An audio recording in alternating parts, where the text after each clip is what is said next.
तुमने मेरी dust removal array को देखे बिना ही उसे विजेता घोषित कर दिया। क्या यह कुछ ज्यादा नहीं हो गया? राघव ने ठंडे स्वर में कहा। तुम्हारी डस्ट रिमूवल एरे? पीयूष हंस पड़ा। कहां है तुम्हारी एरे? किसी को दिखी भी है? संतोष ने भी ठंडे स्वर में कहा।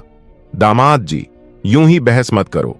अगर तुमने सच में एरे बनाई होती तो मैं जरूर देखता, लेकिन बताओ है कहां वो? हारना कोई शर्म की बात नहीं होती, लेकिन हार मानने से इनकार करना शर्म की बात है।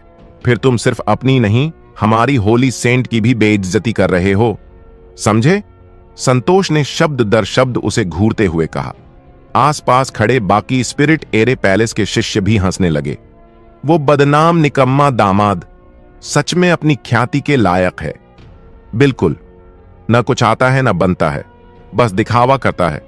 अब फंस गया है अपनी ही बातों में। भीड़ की हंसी से कणिका का चेहरा फीका पड़ गया। उसने राघव की ओर देखा और फिर संतोष को हल्की सी झुककर बोली, यह सब मेरी गलती है। मैं भविष्य में इन्हें यहां नहीं लाऊंगी, माफ कीजिएगा। यह कहकर वो राघव का हाथ पकड़कर उसे वहां से ले जाना चाहती थी, लेकिन तभी राघव ने जमीन पर हल्का सा पैर पटका। अगले ही पल उसके सामने अचानक रहस्यमयी चिन्ह उभरने लगे, जो घूम घूम कर एक संपूर्ण एरे मैप बना रहे थे। जमीन को आधार बनाकर और उंगलियों से रेखाएं खींचते हुए एक डस्ट रिमूवल एरे तैयार हो गया। कुछ ही पलों में आसपास की सारी धूल उड़ गई, यहां तक कि हॉल के बाहर की भी। क्या? हर किसी की आंखें फैल गईं। अब दिख रही है ना? राघव ने शांत लहजे में कहा। वो सच में डस्ट रिमूवल एरे है। संतोष और पीयूष दोनों चौंक उठे। कणिका की आंखों में चमक आ गई। क्या राघव सच में वही बना रहा था? उसे सब कुछ अब साफ हो चुका था। संतोष फौरन पास आया, जमीन पर बनी एरे को गौर से देखने लगा। उसका चेहरा गंभीर हो गया। फिर उसकी आंखों में एक चमक आई। ये तो 3rd rank dust removal array है। अब जाकर उसे यकीन हुआ, राघव झूठ नहीं बोल रहा था। सबसे हैरानी की बात यह थी कि उसने ना तो स्पिरिचुअल पैटर्न पेन का इस्तेमाल किया, ना ही डेमन बीस्ट की खाल का, सिर्फ अपनी उंगलियों से और मिट्टी पर बना दिया। ये कैसे संभव है? संतोष अंदर तक हिल गया और उसकी नजरों में राघव की इज्जत एकदम बदल गई। मैं अपनी बात वापस लेता हूं। इस मुकाबले का विजेता राघव है। उसने गहरी सांस ली और भारी स्वर में कहा। क्या? सभी शिष्य हक्के बक्के रह गए। विजेता राघव? मतलब पीयूष हार गया, वो भी उस निकम्मे दामाद से? नामुमकिन। एक 3rd रैंक एरे, वो भी बिना किसी उपकरण के, कैसे बना सकता है? पीयूष का चेहरा पीला पड़ गया। तुमने क्या चालबाजी की? उसने घूरते हुए पूछा। बस एक मामूली 3rd रैंक एरे है, इसमें कोई जादू की जरूरत नहीं होती, राघव ने हल्की मुस्कान के साथ कहा। पीयूष चुप रहा, लेकिन अब वो जान चुका था हार माननी ही पड़ेगी। मैं हार गया। मैं तो उस निकम्मे से भी गया बीता हूं। हार मानना बुरा नहीं होता, लेकिन हार मान लेना इंसान की काबिलियत दिखाता है, राघव ने मुस्कुराकर कहा। उसके ये शब्द पीयूष के सीने में तीर की तरह चुभे। इतनी चिल्लपों क्यों मचा रखी है?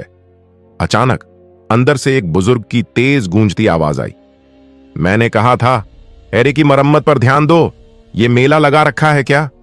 इसके बाद मास्टर अनुराग तेजी से अंदर आया, चेहरा गुस्से से भरा हुआ। सभी शिष्य फौरन काम पर लौट गए। मास्टर, संतोष ने झुककर कहा, मैंने कहा था ध्यान से देखो, लेकिन तुम तो जैसे ड्रामा देख रहे थे।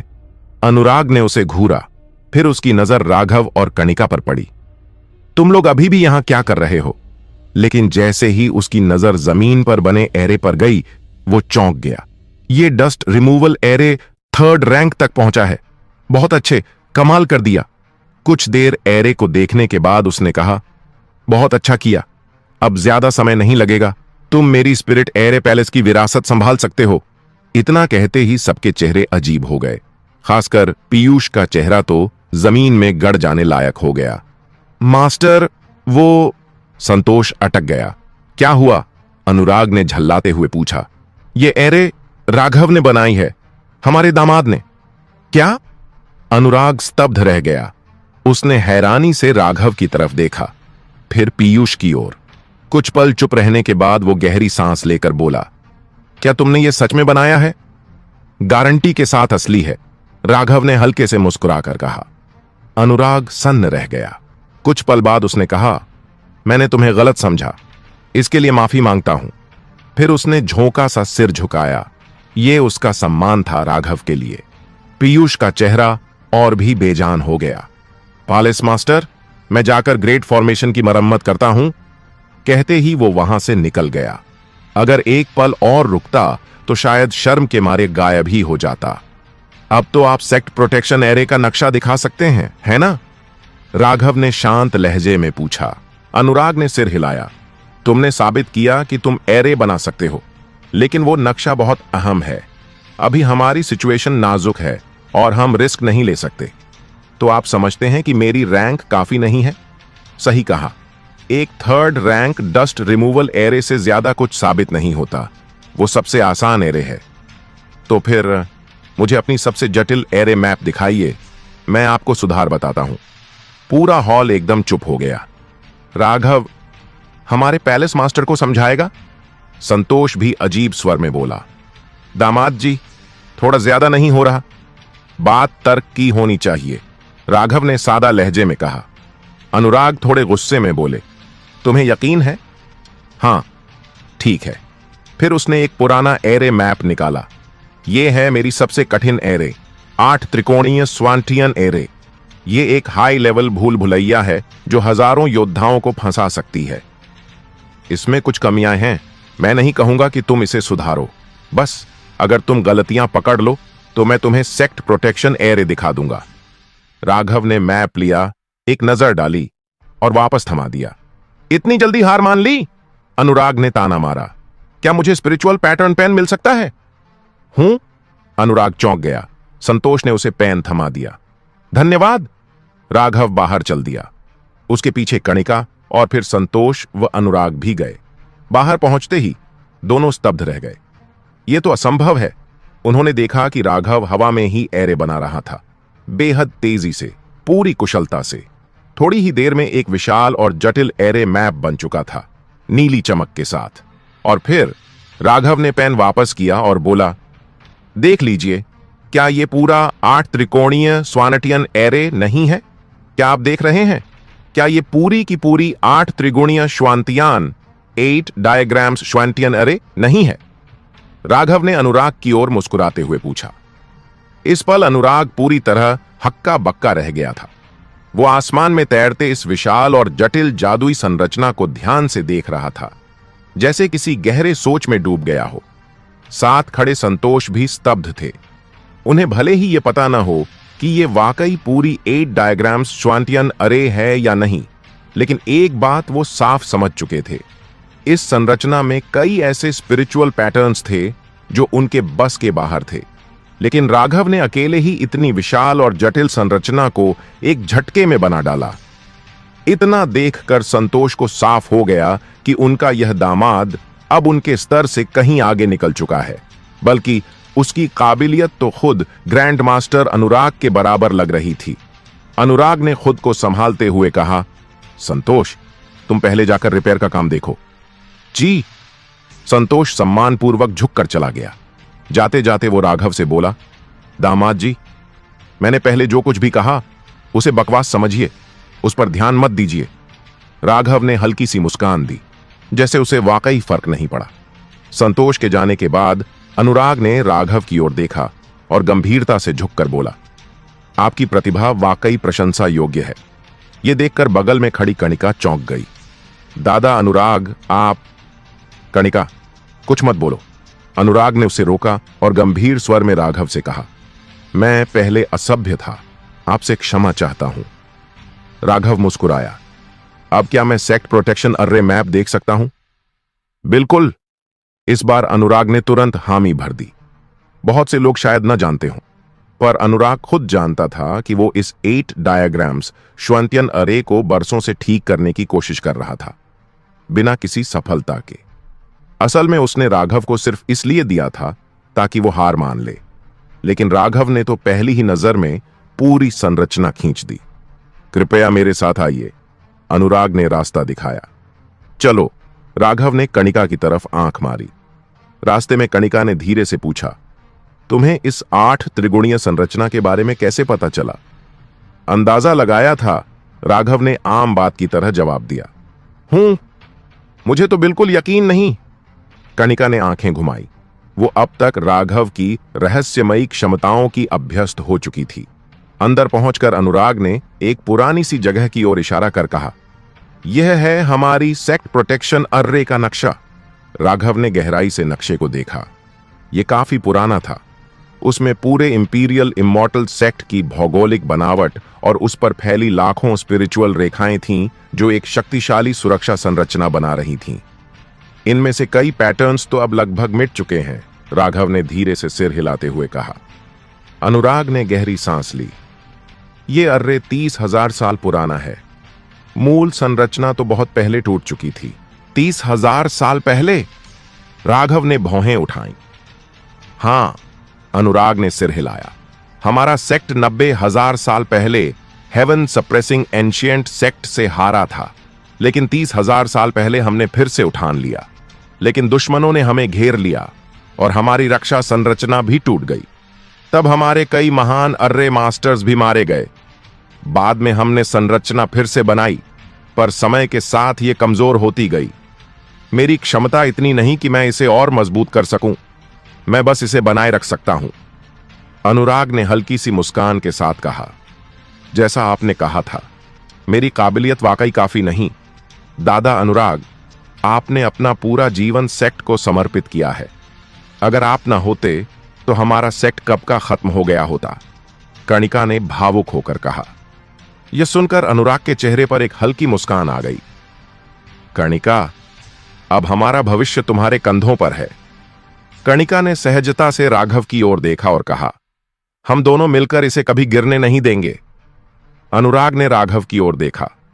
क्या आप सच में इसे आधे दिन में ठीक कर सकते हैं? राघव ने सिर हिलाया। नहीं, ठीक नहीं। मैं नई संरचना बनाऊंगा। क्या? अनुराग हैरान रह गया। मैं सिर्फ नक्शा बनाऊंगा, बाकी का काम आपके अर्रे पैलेस को करना होगा। बहुत अच्छा। अनुराग की आंखों में खुशी छलक गई। अब कोई मुझे डिस्टर्ब न करे। यह कहकर राघव नक्शे के चारों ओर घूमने लगा और उसके हाथ जहां भी गया वहां की पुरानी रेखाएं मिटती चली गईं। आपको स्पिरिचुअल पैटर्न पेन चाहिए? अनुराग ने पूछा। अगर 9वीं रैंक या उससे ऊपर का है तो ठीक है, नहीं तो रहने दीजिए, राघव ने हल्के से कहा। अनुराग को मानो किसी ने चुप करा दिया हो। उनकी सबसे मजबूत पेन भी 8वीं रैंक की ही थी। अब वो बस उत्सुकता से देखता रहा। राघव बैठ गया और आंखें बंद कर लीं। वो आत्मा शक्ति से नई संरचना बनाने जा रहा था। 9वीं रैंक की संरचना। उसकी आत्मा शक्ति ने काम शुरू किया और हजारों रेखाएं नक्शे पर बनती चली गईं। आत्मा शक्ति से रेखाएं बनाना, यह तो सिर्फ 9वीं रैंक या उससे ऊपर के मास्टर्स कर सकते हैं, अनुराग ने दंग होकर सोचा। समय बीतता गया। 1 घंटे में ही अनुराग की आंखें थकने लगीं, सर चकराने लगा। 3 घंटे बाद नक्शा पूरा हो चुका था। राघव की आंखें खुलीं, चेहरा थोड़ा पीला था। फिलहाल मैं सिर्फ 9वीं रैंक की संरचना बना सकता हूं, इसी से काम चलाना पड़ेगा। अनुराग को सुनकर मानो झटका लग गया। 9वीं रैंक से काम चलाना पड़ेगा? पुराना वाला तो सिर्फ 7वीं रैंक का था। पत्नी? राघव ने कणिका की ओर देखा। कणिका ने देखा, थोड़ा हैरान थी। इधर आओ, राघव ने इशारा किया। वो धीरे से पास आई। अभी कुछ बोलने ही वाली थी कि राघव उसके सीने से लग गया। कणिका का चेहरा शर्म से लाल हो गया। शुक्र था कि अनुराग अभी भी नक्शे में ही मग्न था। क्या हुआ? कणिका की आवाज फुसफुसाहट जैसी थी। राघव ने कुछ नहीं कहा। राघव? कणिका ने हल्के से उसे हिलाया और तभी वो सीधा उसकी गोद में गिर पड़ा। क्या हुआ? अनुराग चौंका। दादा अनुराग, लगता है राघव बेहोश हो गया। कणिका घबरा गई। दादाजी अनुराग, राघव शायद बेहोश हो गया है, कणिका ने घबराते हुए कहा। क्या? अनुराग का चेहरा थोड़ा बदल गया और वो फौरन राघव के पास पहुंचे और उसे सहारा दिया। थोड़ी देर जांचने के बाद उन्होंने राहत की सांस ली और बोले, कोई दिक्कत नहीं है। गुरुजी ने बस अपनी आत्मा की ताकत ज्यादा खर्च कर दी है, इसलिए थक कर सो गए हैं। तुम इन्हें वापस ले जाओ और आराम करने दो, बाकी काम मैं संभाल लूंगा। कणिका ने जब राघव का पीला पड़ा चेहरा देखा तो दिल दुख से भर आया। उसने राघव को सीधा किया और पीठ पर उठाकर निषिद्ध कक्ष से बाहर निकल गई। दादाजी अनुराग, आप अपने काम संभालिए, मैं इन्हें आराम करवाने ले जा रही हूं, कणिका ने कहा। महेंद्र से कुछ पुनर्जीवन की गोलियां ले लेना, अनुराग ने हाथ हिलाते हुए हिदायत दी। हालांकि अनुराग खुद राघव को ले जाना चाहते थे, लेकिन स्पिरिट एरे डायग्राम का मामला ज्यादा जरूरी था। अब उन्हें उस डायग्राम के अनुसार एम्परर इमॉर्टल सेक्ट की नई सुरक्षा तैयार करनी थी। स्पिरिट एरे डायग्राम तो कोर था, लेकिन उसे चलाने के लिए स्पिरिट स्टोन्स की भी जरूरत थी, वरना उसका असर नहीं दिखता। कणिका राघव को लेकर स्पिरिट एरे पैलेस से निकलकर अपने कमरे में ले गई। उसे बिस्तर पर सुलाकर वो फौरन महेंद्र को बुलाने चली गई। क्या गुरुजी बेहोश हो गए? ये सुनते ही महेंद्र कुछ बोले बिना अपना काम छोड़कर कणिका के साथ सीधे एम्परर पीक की ओर भागे। अच्छा हुआ, बस ज्यादा थक गए हैं। आत्मा की ताकत खर्च होने से गहरी नींद में चले गए हैं। उन्होंने जांच के बाद राहत की सांस ली। लेकिन यह अचानक आत्मा की शक्ति कैसे ज्यादा खर्च हो गई? कणिका, तुम दोनों कर क्या रहे थे? महेंद्र ने शक की नजरों से पूछा। कणिका ने 9वें रैंक स्पिरिट एरे डायग्राम वाले पूरे किस्से को बता दिया। महेंद्र चौंक गए और गाली देते हुए बोले, साला, गुरुजी तो स्पिरिट एरे मास्टर निकले। 9वें रैंक का डायग्राम? मुझे तो लगता है वो अनुराग भी इसे नहीं सजा सकता। महेंद्र ने सोते हुए राघव को देखा और उनकी इज्जत और बढ़ गई। दादाजी, अनुराग ने कहा था आपसे कुछ पुनर्जीवन की गोलियां ले लूं, कणिका ने कहा। महेंद्र ने सिर हिलाया। साधारण गोलियां इन पर असर नहीं करेंगी। इन्हें तो वो ट्रू रिजुविनेशन पिल देनी चाहिए जो मैंने खुद बनाई है। 8 गुणों वाली हाई ग्रेड स्पिरिट पिल है, कमाल की असर करती है। औषधियां 2 तरह की होती हैं, सामान्य और स्पिरिट पिल। सामान्य औषधियां 4 ग्रेड की होती हैं, लोअर, मिड, हाई और टॉप। वहीं स्पिरिट पिल्स में 9 रूपांतरण होते हैं और वहीं 4 ग्रेड होते हैं। महेंद्र ने एक जेड की शीशी निकाली और कणिका को दी। अगले कुछ दिन रोज एक गोली देना। ठीक है एल्डर महेंद्र, कणिका ने हल्का सिर हिलाया। अब मैं चलता हूं, गुरुजी को तुम्हारे भरोसे छोड़ रहा हूं। महेंद्र निकल पड़े। मैं नाजुक थी और लोग भी कम थे। वह खुद भी एल्डर होने के नाते कई जिम्मेदारियां संभाल रहे थे, लेकिन जाते जाते वो खुद से बड़बड़ाए, गुरुजी तो सो भी नहीं रहे, फिर ये बहाना क्यों? कहीं ऐसा तो नहीं कि वो चाहते हैं कि कणिका उनका और ख्याल रखे? महेंद्र को कुछ अजीब लगा। महेंद्र के जाने के बाद कणिका ने गोली निकाली और राघव के मुंह तक ले गई, लेकिन राघव का मुंह बंद था। कणिका उलझन में पड़ गई। अब क्या करूं? वो थोड़ी चिंतित हो गई। उसने मुंह खोलने की कोशिश की, लेकिन नहीं खुला। काफी देर सोचने के बाद वो बुदबुदाई, क्या जबड़ा खोलकर गोली डालूं और फिर वापस सेट करूं? उसने गोली को देखा, फिर राघव को, और उसे लगा ये तरीका काम कर सकता है। तभी अचानक राघव ने जम्हाई ले ली। कणिका की आंखें चमक उठीं और उसने तुरंत गोली उसके मुंह में डाल दी। फिर चैन की सांस ली।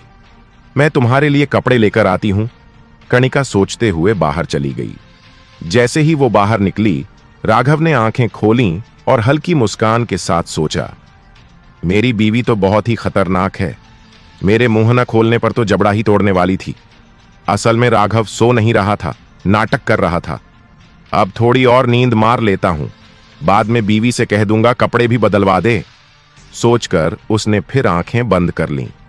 कुछ ही देर बाद कणिका वापस आई, खुद से बड़बड़ाते हुए, अजीब है, उसके पास सिर्फ एक ही जोड़ी कपड़े हैं, मैंने तो बहुत सारे दिए थे। बिस्तर पर सोते राघव को देखकर वो थोड़ी उलझ गई। छोड़ो, अपने कपड़े ही पहना देती हूं।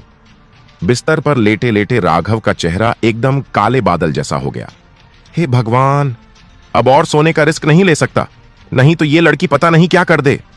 उसने धीरे धीरे आंखें खोलीं, थोड़ी सी हैरानी जताते हुए बोला, मुझे क्या हो गया था? राघव! कणिका खुशी से चहक उठी। तुम उठ गए? बीवी, राघव ने हल्की सी मुस्कान के साथ देखा। कैसा लग रहा है? कोई तकलीफ तो नहीं? कणिका ने फिक्रमंद होकर पूछा। सब ठीक है, बस होंठ थोड़े सूख गए हैं। उसने अपने होंठों की तरफ इशारा किया। पानी लाऊं? कणिका ने पूछा। खांस खांस। राघव ने हल्की खांसी की और फिर बोला, बीवी, कुछ मामलों में तुम सच में बहुत बड़ी बेवकूफ हो। कणिका की आंखें गोल हो गईं। तुम बेवकूफ हो? छोड़ो, तुम साधना करो, तुम्हारा पति थोड़ा आराम करेगा, कहकर राघव फिर से आंखें बंद कर सोने लगा। थोड़ी ही देर बाद कणिका कमरे में नहीं थी। राघव ने होंठ चाटे और मुस्कुराया। क्या बात है बीवी, समझ गई इतनी जल्दी? अच्छा लग रहा है। उधर कणिका मिस्टिक आइस केव में जा रही थी। रास्ते में वो अपनी 2 उंगलियों को देखती रही और मन ही मन सोचने लगी, होंठों को मॉइस्चराइज करने के लिए उंगलियां नहीं होती ना? चलो, वापस जाते समय उसके लिए डेमन टाइगर मिल्क भी ले लूंगी। अगर राघव ने यह देखा होता तो सोचते पता नहीं क्या। उधर राघव अब भी ये समझे बैठा था कि शायद कणिका ने उसे किस किया। आने वाले कुछ दिनों तक राघव कणिका के कमरे में ही रहा। कणिका हर थोड़ी देर में उसके लिए डेमन टाइगर मिल्क लाती। जब भी राघव पूछता, वो गंभीरता से कहती, तुमने ही तो कहा था तुम्हें दूध पीना पसंद है। डेमन टाइगर मिल्क सबसे पोषण वाला होता है। यह सुनकर राघव का खून खौल उठता, लेकिन मजबूरी में आंसू बहाते हुए दूध पी जाता। पर सच कहें तो बस 2 शब्द, कमाल। धीरे धीरे राघव डेमन टाइगर मिल्क का आदी हो गया। साधना के समय ब्रेक लेता और दूध पीता। इसी बीच महेंद्र और अनुराग उससे मिलने आए और कुछ रिपोर्ट्स दी। संगठन की रक्षा अब पूरी तरह तैयार हो चुकी थी। जहां तक लूथियन सेक्रेड लैंड की बात है, उन्होंने 3 स्प्रिट स्टोन खदाने और 2 मेडिसिन फील्ड देने की बात मानी थी। लेकिन 3 दिन का वक्त निकलने के बाद भी कोई चीज नहीं भेजी गई। लगता है सिर्फ बातें बना रहे हैं। यह सुनकर राघव ठंडी हंसी हंस पड़ा। लुओतियन सेक्रेड लैंड को लगता है कि हम उनके एल्डर मो और एल्डर हुआंग को मारने की हिम्मत नहीं रखते। यही लगता है। महेंद्र ने सिर हिलाया। मेरी सासू मां को खबर दो, दोपहर की तीसरी प्रहर में लोथियन सेक्रेड लैंड के 300 शिष्यों और दोनों एल्डर्स को फांसी दी जाए। राघव कणिका के कमरे से बाहर निकला। समझ गया। महेंद्र जोश में आ गया। उधर बाकी तमाम संगठन भी एम्परर इमॉर्टल सेक्ट की गतिविधियों पर नजर रखे हुए थे। कहां गए वो लोग? आज तो लोथियन वालों को मारना था ना? हा, लगता है सिर्फ धमकी थी, असल में मारने की हिम्मत नहीं है। अगर सच में मारते हैं तो लोथियन सेक्रेड लैंड से सीधा युद्ध हो जाएगा और फिर एम्परर इमॉर्टल सेक्ट का अंत तय है। यहां तक कि लाइटियन हेवेनली कंट्री से भी कोई नहीं आया। सबको लगता था कि एम्परर इमॉर्टल सेक्ट इतनी हिम्मत नहीं करेगा, इसलिए कोई मध्यस्थता करने नहीं आया। लेकिन जब राघव का आदेश पूरे इलाके में फैला, आज दोपहर की तीसरी प्रहर में लुओतियन सेक्रेड लैंड के एल्डर और 300 शिष्यों को फांसी, सब दंग रह गए। आज दोपहर की तीसरी पहर में तुम लोग लुओतियन पवित्र भूमि के एक बड़े बुजुर्ग के शिष्य को फांसी देने की हिम्मत कर रहे हो? यह खबर जैसे ही सामने आई, एम्परर इमॉर्टल सेक्ट के चारों ओर की शक्तियों में हड़कंप मच गया। यह बात लीतियन स्वर्गीय साम्राज्य तक पहुंच गई, जहां तुरंत हलचल मच गई। लीतियन अकादमी के ऊंचे पदों पर बैठे सभी लोग इकट्ठा हुए और राजा से निवेदन करने लगे कि वह खुद हस्तक्षेप करे और एम्परर इमॉर्टल सेक्ट पर दबाव बनाए। वे अच्छी तरह जानते थे कि अगर एम्परर इमॉर्टल सेक्ट ने लुओतियन पवित्र भूमि के किसी व्यक्ति को फांसी दे दी तो इसका असर लीतियन साम्राज्य पर भी पड़ेगा और लीतियन अकादमी खुद को इस मामले से अलग नहीं रख पाएगी। लेकिन वे सीधे तौर पर लुओतियन पवित्र भूमि से उलझना भी नहीं चाहते थे, इसलिए उन्होंने लीतियन साम्राज्य को आगे किया कि वही हस्तक्षेप करे। लीतियन साम्राज्य इस बात को अच्छी तरह समझता था, इसलिए जैसे ही ये शोकाज आदेश जारी हुआ, उन्होंने तुरंत अपने प्रतिनिधियों को एम्परर इमॉर्टल सेक्ट के पास भेजा और सीधे सेक्ट प्रमुख शकुंतला जी से भेंट की। शकुंतला जी बुजुर्ग, अगर आपके सेक्ट ने लुओतियन पवित्र भूमि के व्यक्ति को फांसी दी तो हमारा लीतियन साम्राज्य युद्ध की स्थिति में आ जाएगा और यह किसी के लिए अच्छा नहीं होगा। हमारे एम्परर और पूरे लीतियन साम्राज्य की तरफ से मैं आपसे निवेदन करता हूं कि कृपया यह फांसी का आदेश वापस ले लीजिए। ये बातें लीतियन साम्राज्य के दूत ने शकुंतला जी से कहीं। शकुंतला जी को यह सुनकर अंदर से बेहद असहज महसूस हुआ। जब लोतियन पवित्र भूमि ने उन पर हमला किया था, तब तो लीतियन साम्राज्य से कोई मदद करने नहीं आया।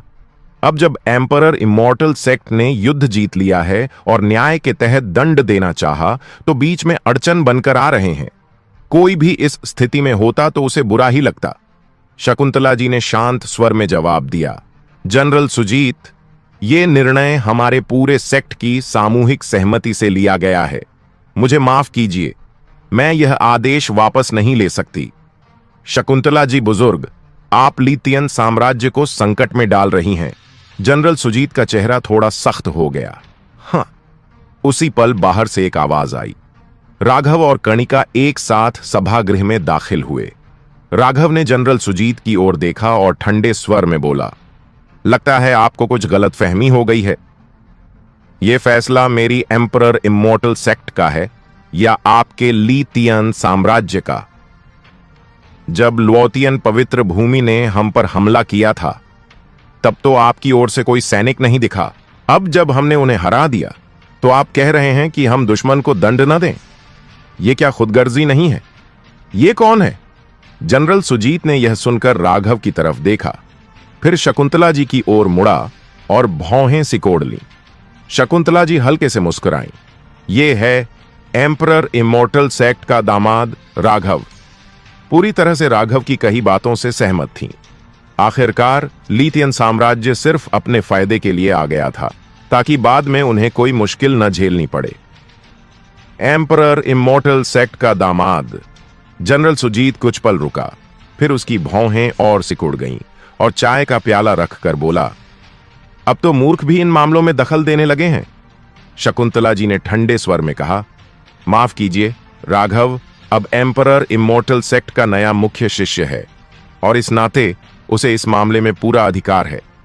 जैसे जैसे समय बीतता गया, शकुंतला जी का राघव के प्रति व्यवहार पूरी तरह से बदल चुका था। खासकर जब कोई बाहरी व्यक्ति सामने हो तो वह उसका खुलकर समर्थन करती थीं। जनरल सुजीत थोड़ा रुका, फिर राघव की ओर देखकर हंस पड़ा। तो मेरी गलती है, मैं नहीं जानता था कि यह मूर्ख अब मुख्य शिष्य बन चुका है। ज्यादा बकवास मत करो, हमारे सेक्ट का फैसला नहीं बदलेगा, राघव ने बिना घबराए जवाब दिया। जनरल सुजीत की आंखों में हल्की सी क्रूरता झलक गई और उसने ठंडी आवाज में कहा, अगर आप लोग अड़े रहे तो मैं लीतियन साम्राज्य की ओर से घोषणा करता हूं कि अब हमारा साम्राज्य एम्परर इमॉर्टल सेक्ट के अधीन नहीं रहेगा। यह बात सुनते ही शकुंतला जी का चेहरा सख्त पड़ गया। लीतियन साम्राज्य हमेशा से एम्परर इमॉर्टल सेक्ट के अधीन रहा था। अब वो खुलेआम ऐसा कह रहा था, यह सेक्ट के लिए सीधी बेइज्जती थी। ओह, राघव ने हल्की मुस्कान के साथ कहा, तो असली मकसद यही था तुम्हारा? जनरल सुजीत ठंडी हंसी हंसा। अगर तुम माफी मांग लो और फांसी का आदेश वापस ले लो तो हम अधीनता बनाए रखेंगे, वरना तुम जैसे तीसरे दर्जे के सेक्ट से हम क्यों बंधे रहें? उसने अपनी मंशा पूरी तरह से जाहिर कर दी। मेरे सामने घुटनों के बल झुको। सुजीत ने सीधे राघव पर हमला कर दिया।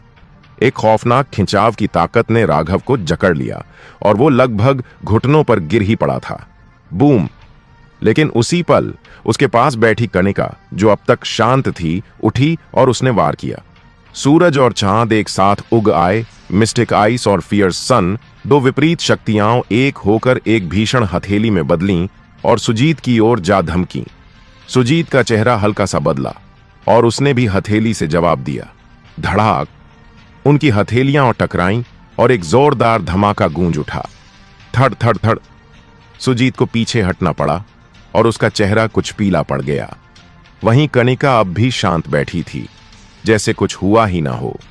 ये देख सुजीत का चेहरा कुछ पल के लिए सख्त हुआ। फिर उसने मुस्कुराकर कहा, एम्परर इमॉर्टल सेक्ट की होली डॉटर वाकई अद्वितीय है। लियतियन हेवेनली कंट्री की नंबर 1 गौरव, इसमें कोई शक नहीं। ये एम्परर इमॉर्टल सेक्ट है। जनरल सुजीत को मर्यादा में रहना चाहिए, शकुंतला जी ने सख्त लहजे में डांटा। सुजीत का ये अचानक हमला सीधा अपमान था, उन्हें हल्के में लेने जैसा। कौन है जो मेरी एम्परर इमॉर्टल सेक्ट में बखेड़ा कर रहा है? कणिका और सुजीत के टकराव ने बाकी लोगों का ध्यान खींच लिया। पलक झपकते ही महेंद्र, दामोदर और शंकर वहां आ पहुंचे। सभी की नजरें सुजीत पर तनी हुई थीं। सुजीत ने अपनी आंखें संकरी करते हुए उन्हें सतर्क निगाहों से देखा।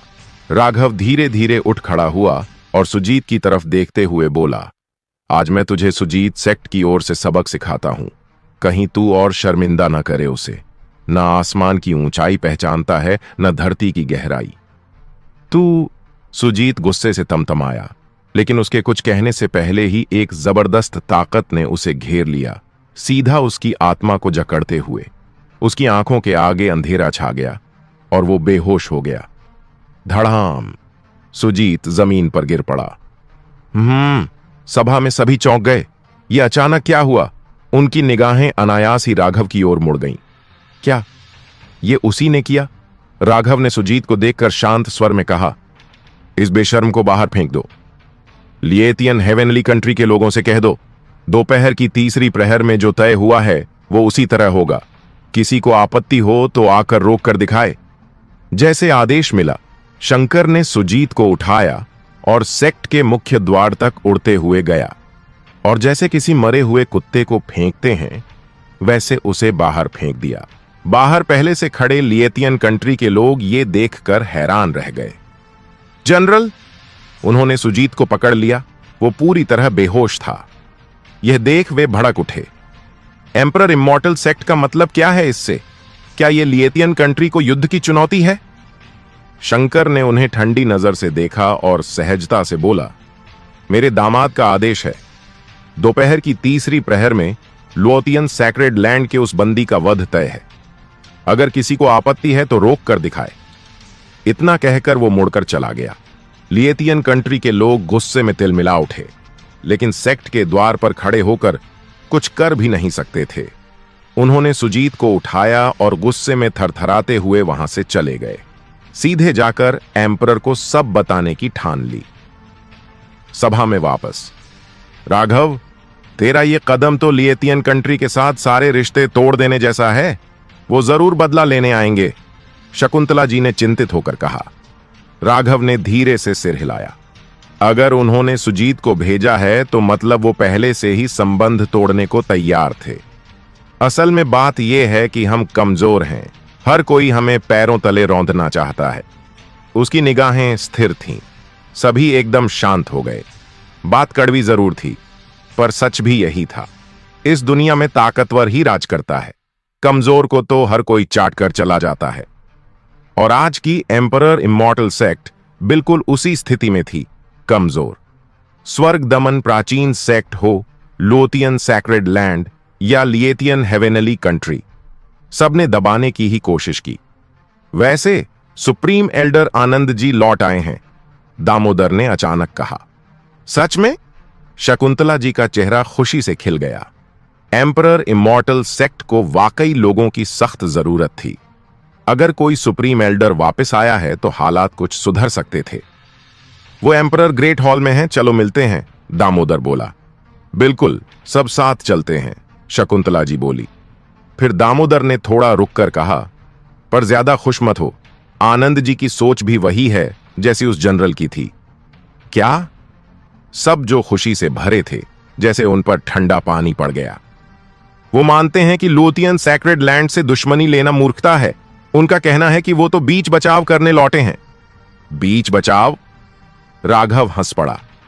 इस मोड़ पर भी अगर उन्हें बीच बचाव की सोच है तो साफ है दिमाग ठीक से काम नहीं कर रहा। सभी फिर से चुप हो गए। सच भी यही था। अब सुलह की कोई गुंजाइश नहीं बची थी। किसने कहा कि उस बूढ़े का दिमाग खराब है? एक बूढ़ी आवाज सभा में गूंज उठी। देखा गया कि एम्परर ग्रेट हॉल की मुख्य आसंदी पर एक काले वस्त्रों में वृद्ध प्रकट हो गया था। उसके सफेद बाल, झुर्रियों से भरा चेहरा, देखने में एकदम वृद्ध, पर उसके शरीर से निकलती हल्की इमॉर्टल आभा बता रही थी कि वो कोई साधारण नहीं। सुप्रीम एल्डर, सभी चौंक गए और तुरंत झुककर अभिवादन किया। वो कोई और नहीं, आनंद जी था, एम्परर इमॉर्टल सेक्ट के 3 महान सुप्रीम एल्डर्स में से एक। आनंद जी ने हल्का सा हाथ लहराया और फिर राघव की ओर देखा। नौजवान, अभी अभी तुमने मेरी अक्ल पर सवाल उठाया था। सभी के चेहरों पर तनाव छा गया। क्या अब वो राघव से निपटेगा? एल्डर आनंद, आपने गलत सुना है, उसने ऐसा कुछ नहीं कहा। दामोदर बीच में आया। नहीं, मैंने ही कहा था कि आपके दिमाग में गड़बड़ है, राघव ने साफ जवाब दिया। जब दुश्मनी अब जड़ तक पहुंच गई है, उस लोतियन सैक्रेड लैंड से कोई रिश्ता नहीं बचा। तब भी आप सुलह की बात कर रहे हैं, और अगर यह पागलपन नहीं तो और क्या है? सभा में मौजूद सभी सन्न रह गए। यह तो सीधा अपमान था। मगर जब 3 पूर्वजों के सामने भी राघव ने सिर नहीं झुकाया था, तो आनंद जी उसके सामने क्या था? राघव, कुछ तो शिष्टाचार दिखाओ, शकुंतला जी ने टोका। आनंद जी लेकिन हंसता रहा। आखिर हमारी सेक्ट और लोथियन सैक्रेड लैंड की दुश्मनी की जड़ क्या है? जाहिर है रवि टेलर की मौत। और अगर मैं गलत नहीं हूं तो उसे तुमने मारा है ना? एल्डर आनंद, हालात उस समय ऐसे थे, राघव का दोष नहीं। दामोदर बोल पड़ा। मैंने तुमसे नहीं पूछा। आनंद ने उसकी ओर देखा भी नहीं। तुम ही बताओ। उसने राघव की तरफ देखा। राघव मुस्कुराया। बिना किसी लाग लपेट के कहूं तो supreme elder Balwant, 6 elders, chief disciple Mohit और लोथियन सैक्रेड लैंड का संत उत्तराधिकारी रवि टेलर, सबको मैंने मारा है। चारों ओर सन्नाटा छा गया। आनंद जी का चेहरा सख्त होता गया। एक मामूली दिव्य द्वार का लड़का ऐसी बातें करता है? उसने धीमे धीमे बोला। अब वो राघव को नहीं बल्कि शकुंतला जी को देखने लगा। शकुंतला जी, तुम एल्डर होकर और सेक्ट प्रमुख की पत्नी होकर ऐसे व्यक्ति को निर्णय का अधिकार दे रही हो?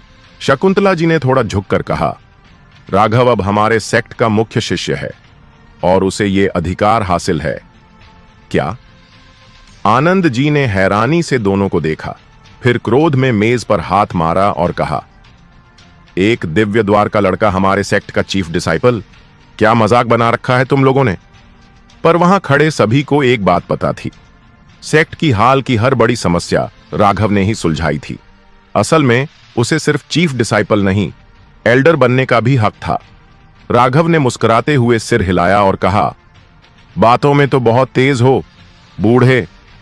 देखना है जब लोथियन सैक्रेड लैंड सामने आएगा तब भी ऐसी ही रौब दिखाते हो या नहीं। तू तो बहुत रौब जमाकर बात करता है बूढ़े, लेकिन मैं सोच रहा हूं कि जब तू लोथियन पवित्र भूमि के लोगों के सामने खड़ा होगा तब भी तेरे तेवर ऐसे ही रहेंगे क्या? राघव हल्के से सिर हिलाकर हंसा। क्या सिर्फ इसलिए कि तू मुख्य शिष्य बन गया है इतनी घमंड की बात करेगा? माना या ना माना, लेकिन मेरी एक आवाज में तुझे एम्परर इमोर्टल सेक्ट से बाहर फेंकवा सकता हूं। आनंद जी ने ठंडे लहजे में कहा। ओ! राघव ने उसे व्यंग्य भरी मुस्कान के साथ देखा और बोला, तो जरा करके दिखा। राघव का ये रवैया देखकर आनंद जी का गुस्सा और भड़क उठा। वो गरजते हुए बोला, शकुंतला जी, अभी इसी वक्त इसे मुख्य शिष्य के पद से हटाओ और सेक्ट से निकाल बाहर करो, और लोथियन पवित्र भूमि को जाकर बता दो कि यह हत्यारा अब हमारे सेक्ट का हिस्सा नहीं है। उसे जो करना है खुद करें, हमें अब परेशान न करें। आनंद जी की यह बात सुनकर वहां मौजूद सभी लोगों के चेहरे पर हल्का सा बदलाव आया। जैसे ही उन्होंने देखा कि शकुंतला जी कुछ नहीं बोली, आनंद जी की भौहें तिरछी हो गईं और उसने सख्त लहजे में कहा, क्या अब तुम मेरा आदेश भी मानने से इनकार कर रही हो? ध्यान रहे, एक परम वृद्ध बुजुर्ग का दर्जा सेक्ट के मुखिया से भी ऊंचा होता है। भले ही शकुंतला जी सेक्ट की मुखिया की पत्नी और स्वयं भी एक बुजुर्ग हों, फिर भी उन्हें झुकना पड़ेगा। परम बुजुर्ग, राघव ने हमारे सेक्ट के लिए बहुत योगदान दिया है। हालांकि उसने रवि टेलर को मारा, लेकिन उसी ने स्वर्ग दमन प्राचीन सेक्ट को रोका था। शकुंतला जी ने दांत भींचकर कहा। आनंद जी ने अपनी आंखें संकरी कर लीं और ठंडे स्वर में बोला, योगदान अपने स्थान पर, लेकिन अपराध अपराध होता है। यह लड़का सेक्ट के अनुशासन की कोई कदर नहीं करता और खुद ही कानून बनाना चाहता है। ऐसे आदमी से कभी भी बड़ी मुसीबत खड़ी हो सकती है। इसे निकालना ही पड़ेगा। अगर तुम नहीं निकालोगी तो मैं खुद कदम उठाऊंगा। उसकी बात सुनकर राघव की आंखों में ठंडक की एक चमक आ गई। वह धीरे और साफ शब्दों में बोला, बूढ़े, ज्यादा मत उछल। जब सेक्ट पर संकट आया था तब तू कहां था? अब जब सब थम चुका है, तू हुक्म चलाने चला है। माना या न माना, लेकिन अगर चाहूं तो यहीं तेरा सिर कलम कर दूं। बाकी लोग आनंद जी से डरते होंगे, लेकिन राघव कौन है? इमॉर्टल रात्रि एम्परर। ऐसा व्यक्ति किसी परम वृद्ध बुजुर्ग से क्यों डरेगा? देख रहे हो ये तुम्हारा चुना हुआ मुख्य शिष्य कैसा बर्ताव कर रहा है। गुरुओं और धर्म का सम्मान तो इसकी बातें छू तक नहीं रहीं। आनंद जी ने उंगली उठाकर राघव को सबके सामने डांटा, लेकिन वहां मौजूद लोग खामोश रहे। असल में उनकी नजर में तो बात तो राघव की ही सही लग रही थी। राघव फिर हंसा और बोला, तो बताओ, तू मेरा गुरु है या तू खुद मेरा धर्म है? बदमाश, मौत को बुलावा दे रहा है। आनंद जी का गुस्सा अब काबू से बाहर हो गया। एक डरावनी दबाव की लहर पूरे एम्परर सभा भवन में फैल गई। हर किसी का चेहरा थोड़ा पीला पड़ गया। आनंद जी एक परम वृद्ध बुजुर्ग होने के नाते वाकई ताकतवर था। बातों में हार गया तो अब दबाव डालने लगा, ठीक वैसा ही जैसा एक परम वृद्ध बुजुर्ग से उम्मीद की जाती है। राघव ने मुस्कुराकर कहा। उसके लहजे में स्पष्ट ताना था। इतना सुनते ही आनंद जी की वह दबाव लहर एकदम थम गई और उसने संकी आंखों से राघव को देखा। उसके मन में एक हल्की सी हैरानी उठी। राघव अपेक्षा से कहीं ज्यादा संयमी और मजबूत था।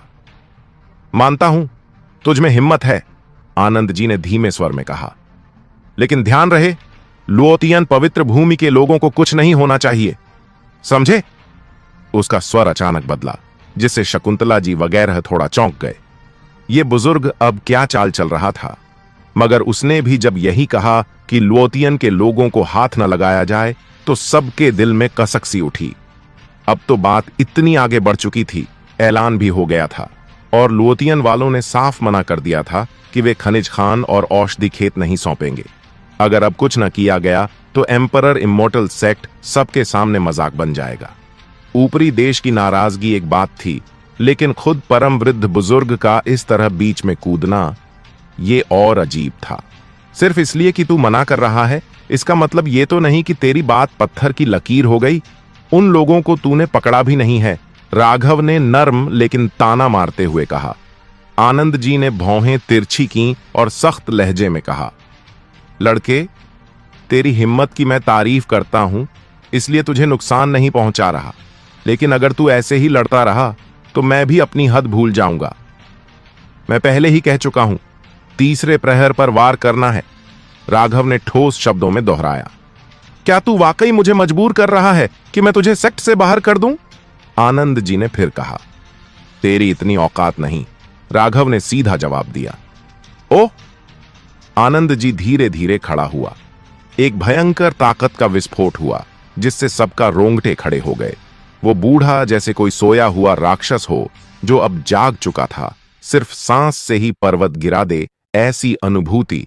अब आनंद जी सच में क्रोधित हो चुका था, लेकिन तभी आसमान से एक और भी ज्यादा दबदबे वाली दिव्य चेतना गिरी, जिसने आनंद जी की उस भयानक ताकत को पलक झपकते ही हटा दिया। फिर सभा भवन में एक धुंधली सी छवि प्रकट हुई। जैसे ही सबने उस छवि को देखा, सभी चौंक गए और झुककर बोले, पूर्वज पूज्य को प्रणाम है। वो व्यक्ति था एम्परर इमॉर्टल सेक्ट के 3 परम वृद्ध बुजुर्गों में से एक। आनंद जी भी चौंका और तुरंत घुटनों के बल झुक गया। सिर्फ एक आदमी खड़ा रहा, राघव। वो पूरी तरह शांत था, जैसे उसे उस पूर्वज का आना कोई बात ही नहीं लगी। पूर्वज ने उसे देखा, मुस्कुराया, फिर गंभीर होते हुए आनंद जी से कहा, राघव को मूल पूर्वज ने चुना है और मैंने खुद इसे मुख्य शिष्य का पद सौंपा है। अगर कोई आपत्ति है तो मुझसे आकर कहो, लेकिन इसके लिए मुश्किलें खड़ी मत करो। इसके अलावा लुओतियन पवित्र भूमि तो चाहती थी कि हमारा सेक्ट बिखर जाए, लेकिन राघव ने बाजी पलटी।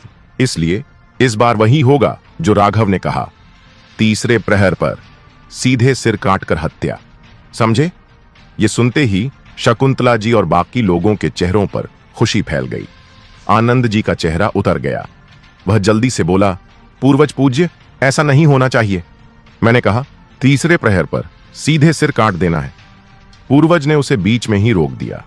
आनंद जी के चेहरे पर गुस्से और लाचारी की परछाई छा गई। वह चाहकर भी कुछ नहीं कर सका, बस सिर झुकाकर बोला, मैं आदेश का पालन करूंगा।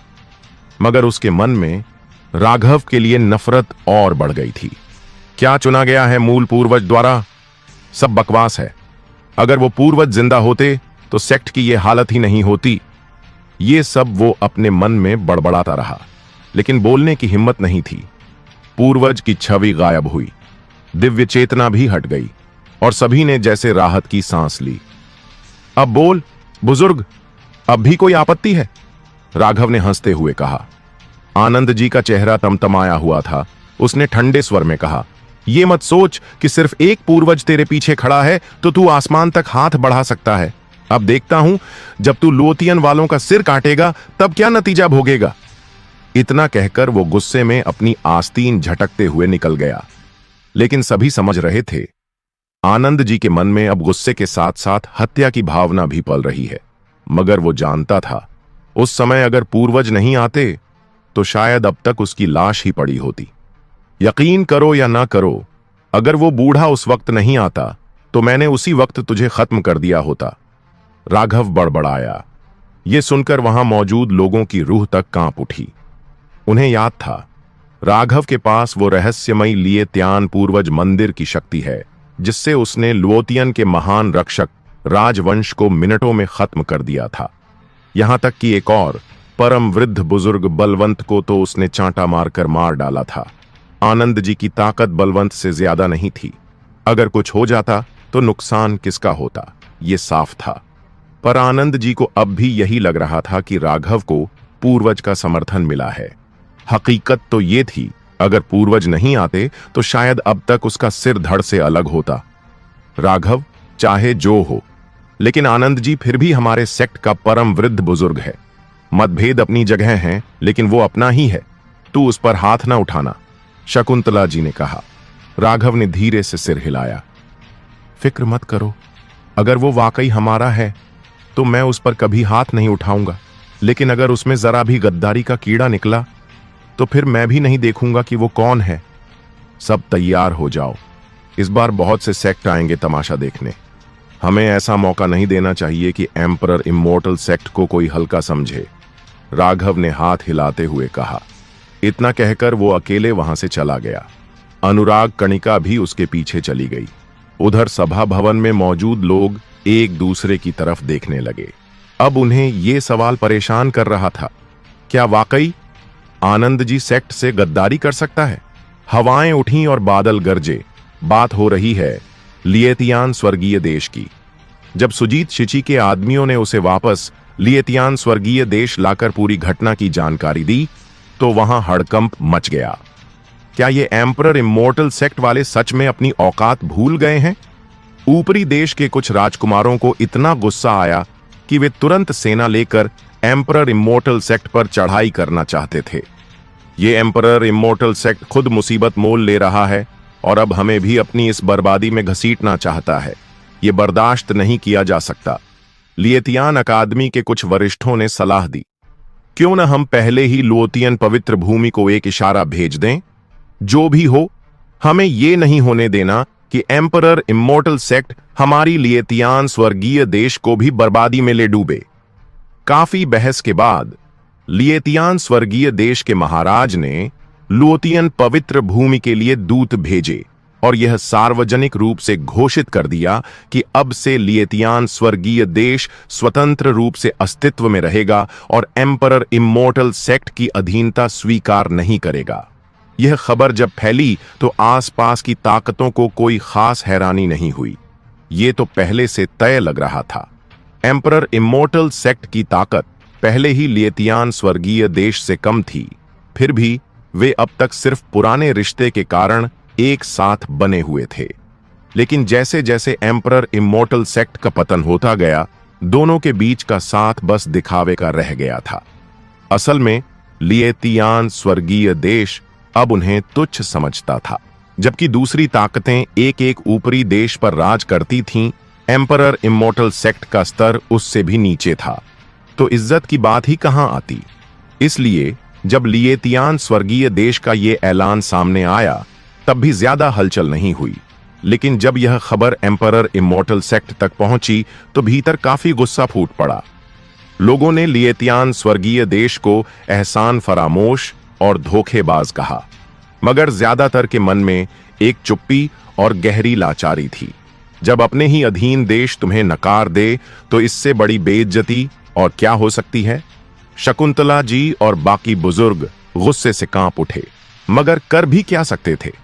जब यह खबर राघव तक पहुंची तो उसने बस हल्की सी मुस्कान के साथ कहा, चिंता मत करो, आने वाले वक्त में यही लिएतियान स्वर्गीय देश हमारे एम्परर इमोर्टल सेक्ट के अधीन होने की भीख मांगेगा। अब ज्यादा सोचना नहीं, बस फांसी की तैयारी करो। राघव ने शंकर, दामोदर और बाकी लोगों को आदेश दिया और सभी को लेकर सीधे पर्वत द्वार की ओर चल पड़ा। वहां पहले से ही फांसी के मंच तैयार किए जा चुके थे। क्या सच में एम्परर इमोर्टल सेक्ट आज दोपहर के तीसरे पहर फांसी देगा? हां, सुना है कि लिएतियान स्वर्गीय देश ने अपने 4 प्रमुख सेनापतियों में से एक अग्नि सेनापति सुजीत शिची को मनाने के लिए भेजा था, लेकिन एम्परर इमोर्टल सेक्ट के लोगों ने उसे धक्के मारकर बाहर निकाल दिया। यह भी कहा कि अगर लिएतियान स्वर्गीय देश को कोई आपत्ति है तो खुद आकर रोक ले। ये एम्परर इमोर्टल सेक्ट कब से इतना बगावती हो गया? क्या फिर से उभरने वाला है? शायद इसलिए क्योंकि उनकी पवित्र पुत्री कर्णिका ने द्वैत दिव्य शरीर को जागृत किया है। अब वो खुलकर मोर्चा लेने को तैयार हैं। इस फांसी की खबर ने आसपास की सभी ताकतों को चौंका दिया। कुछ सेक्टों के मुखिया तो चुपचाप वहां पहुंच भी गए माहौल का जायजा लेने।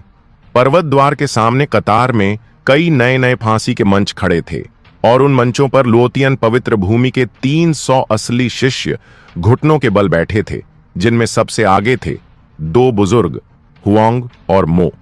3 दिन पहले यही 2 बुजुर्ग 300 असली शिष्यों को लेकर एम्परर इमोर्टल सेक्ट को नष्ट करने आए थे और आज उन्हीं के गले पर तलवार लटक रही थी। मगर घुटनों पर बैठने के बावजूद उनमें कोई डर नहीं था, उल्टा गाली गलौज और धमकियों से माहौल गर्म कर रहे थे। तुम जैसे एम्परर इमोर्टल सेक्ट वाले लाख बार जन्म भी ले लो, तब भी हमें हाथ लगाने की हिम्मत नहीं कर सकते। अगर जरा भी हिम्मत दिखाई तो लोतियन पवित्र भूमि की सेना तुम्हारे द्वार पर आ खड़ी होगी, पूरे सेक्ट को नेस्तनाबूद कर देगी। हम तुम्हारे इस सेक्ट को इतिहास से मिटा देंगे। उनकी चीख पुकार में कोई डर नहीं था, बल्कि ऐसा लगता था मानो वे खुद मंच के मालिक हों। पीछे बैठे 300 शिष्यों के हौसले भी इतने बुलंद थे कि वे छाती तान कर गर्दन उठाकर बैठे थे, मानो मौत का कोई खौफ नहीं। इसे देख छिपे हुए दर्शकों ने भी मन ही मन तारीफ की।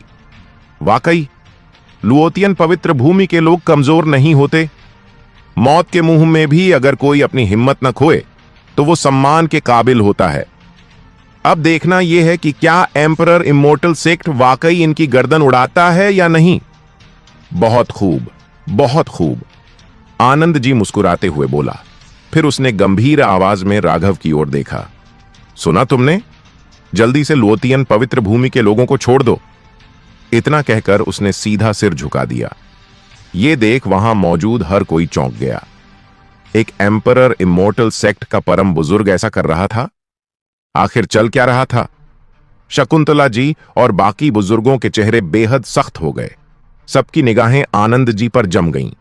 लोगों को इसलिए छोड़ रहे हो ताकि उनकी जगह खुद को कुर्बान कर सको? राघव ने उसकी ओर देखा, बिल्कुल निश्चल भाव से। यह बूढ़ा मूर्ख अब भी झुककर माफी मांगने की सोच रहा है। मरने लायक है। तुम आदेशों की अवहेलना कर रहे हो, आनंद जी ने गुस्से में कहा। तुम्हारे आदेश मेरे लिए बेकार हैं, राघव ने हल्की मुस्कान के साथ जवाब दिया। चाचा आनंद, पूर्वजों ने सच में आदेश दिए हैं, दामोदर ने धीरे से याद दिलाया।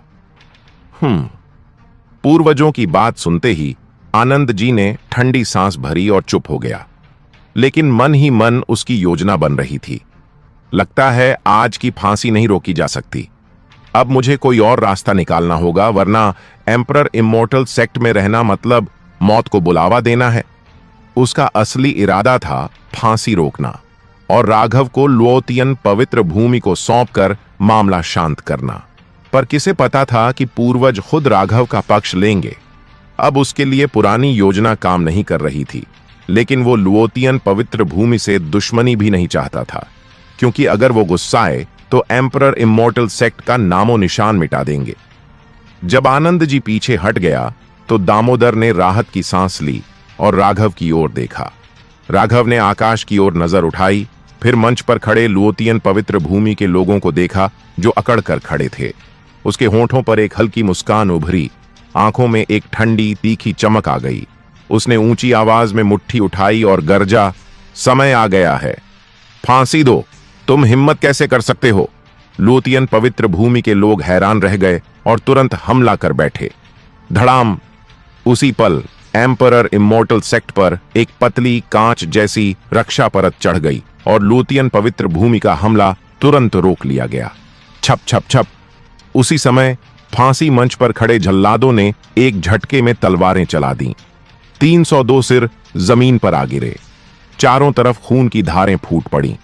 300 असली शिष्य और 2 बुजुर्ग, सब के सब लुओतियन पवित्र भूमि के एक ही झटके में मार दिए गए। बहुत बढ़िया! एम्परर इमोर्टल सेक्ट के भीतर हर कोई खुशी से झूम उठा। सालों की दबंगई का बदला आज पूरा हुआ। शकुंतला जी और बाकी बुजुर्गों की आंखों में भी संतोष था। अब तक एम्परर इमोर्टल सेक्ट हमेशा दूसरों के सामने दबा दबा रहता था। आज उन्होंने दिखा दिया कि वो भी झुकने वालों में नहीं है। लंबे समय से अंदर जमी हुई घुटन जैसे आज खुलकर बाहर आ गई। अब बहुत देर हो चुकी है। आनंद जी की आंखें और भी गहरी हो गईं। उसकी निगाहों में राघव के लिए क्रोध था। सच में एम्परर इमोर्टल सेक्ट ने यह कर ही डाला। गुप्त रूप से देख रहे लोग हैरान रह गए। लगता है अब एम्परर इमोर्टल सेक्ट खुलकर लड़ाई पर उतर आया है। अब लुओतियन पवित्र भूमि पूरी तरह उबल उठेगी। कई लोग अंदर ही अंदर मजा ले रहे थे। लुओतियन पवित्र भूमि के युद्धपोत पर खड़े 4 बुजुर्गों ने जैसे ही अपने साथियों के कटे सिर देखे, वे क्रोध से कांप उठे। उन्होंने अपनी आत्मीय वस्तुएं निकाली और एम्परर इमोर्टल सेक्ट की महान रक्षक पर हमला बोल दिया। क्या हुआ? 3 दिन पहले तो इनका सुरक्षा कवच टूट चुका था, अब इतना मजबूत कैसे हो गया? काफी देर तक हमला करने के बाद लुओतियन पवित्र भूमि के लोगों के चेहरे सख्त हो गए। सिर्फ 3 दिन में एम्परर इमोर्टल सेक्ट का बूढ़ा अनुराग इतना ताकतवर नहीं कि इसे फिर से बना ले, और ये तो 7वीं रैंक से भी ऊपर लग रही है। सबकी नजरें अब दूसरे युद्धपोत की अगुवाई कर रही संजू टेलर पर जा टिकी। उसकी आंखों में घोर क्रोध था। वो दांत पीसते हुए बोली, आज मैं एम्परर इमोर्टल सेक्ट को पूर्व प्रलय क्षेत्र से हमेशा के लिए मिटा दूंगी। पवित्र दांव रहस्य शस्त्र निकालो। जी! बाकी 3 बुजुर्गों ने झट से मोहरें बनाई। धड़ाम! अगले ही पल एक तेज रोशनी एक खजाने जैसी मोती को घेरे हुए आकाश की ओर उड़ी। वो मोती जैसे सूर्य बनकर चमक उठा। लाखों ली की दूरी तक उजाला फैल गया। एक भयावह पवित्र शक्ति पूरे आकाश पर छा गई। एम्परर इमोर्टल सेक्ट की रक्षा अचानक मंद पड़ने लगी। अब लगता था कि यह ज्यादा देर टिक नहीं पाएगी।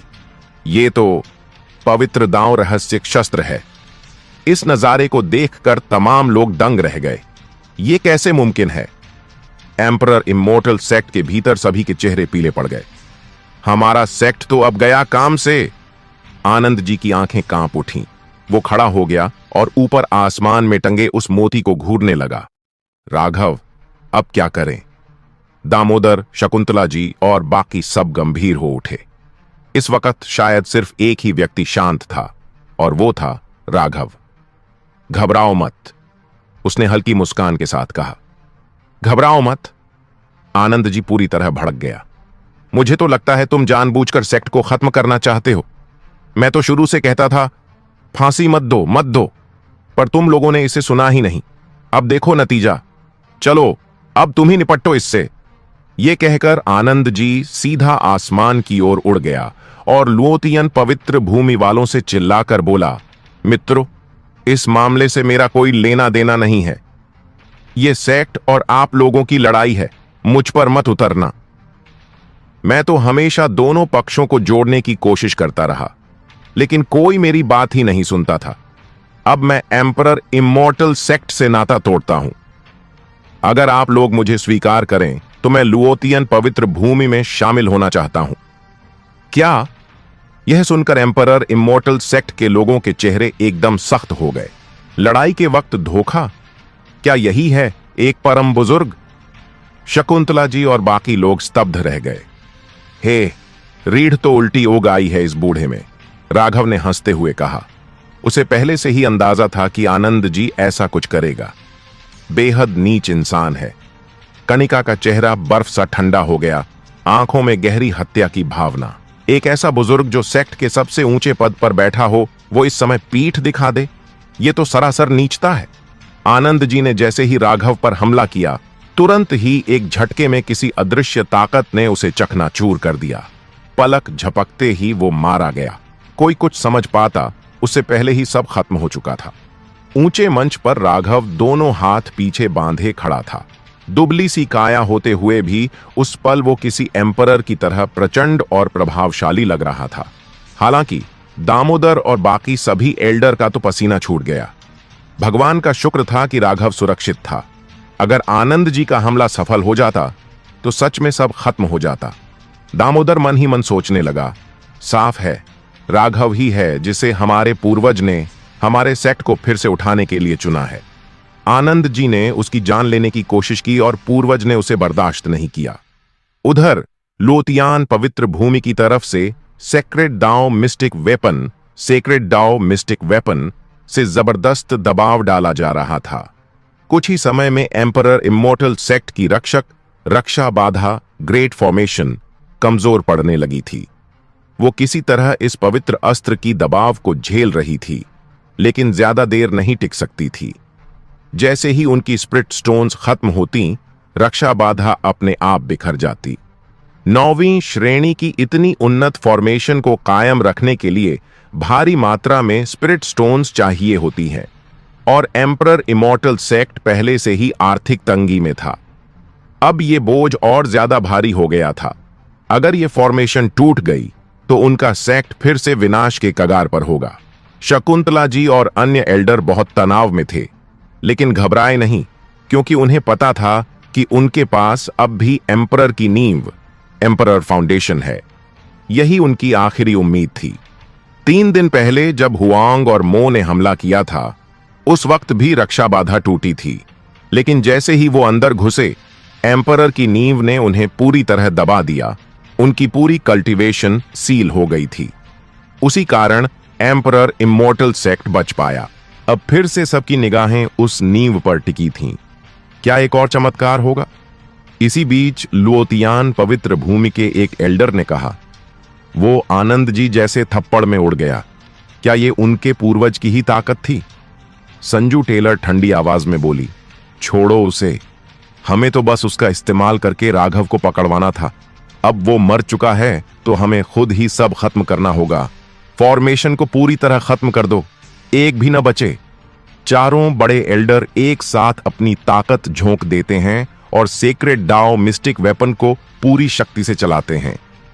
धड़ाम! लेकिन ठीक उसी वक्त एम्परर इमॉर्टल सेक्ट की रक्षक बाधा अचानक गायब हो जाती है। पूरा सेक्ट सीधे सेक्रेड वेपन के निशाने पर आ गया। सब सन्न रह जाते हैं। लुओतियान के एल्डर उपहास उड़ाते हैं, इनके पास तो अपनी बाधा तक चालू रखने की शक्ति नहीं बची। ऐसा सेक्ट जिंदा रहने लायक नहीं है। मारो!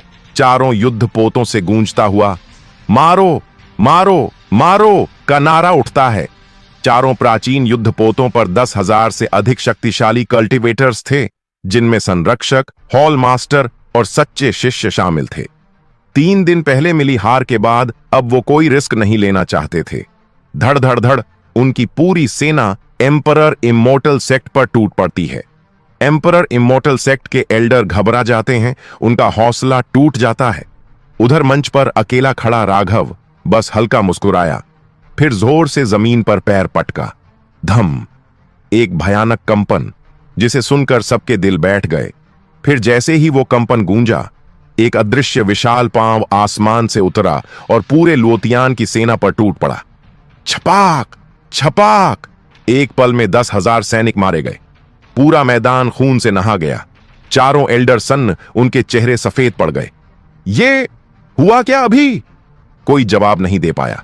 एम्परर इमॉर्टल सेक्ट के सारे लोग हैरान थे। यह कैसा हमला था?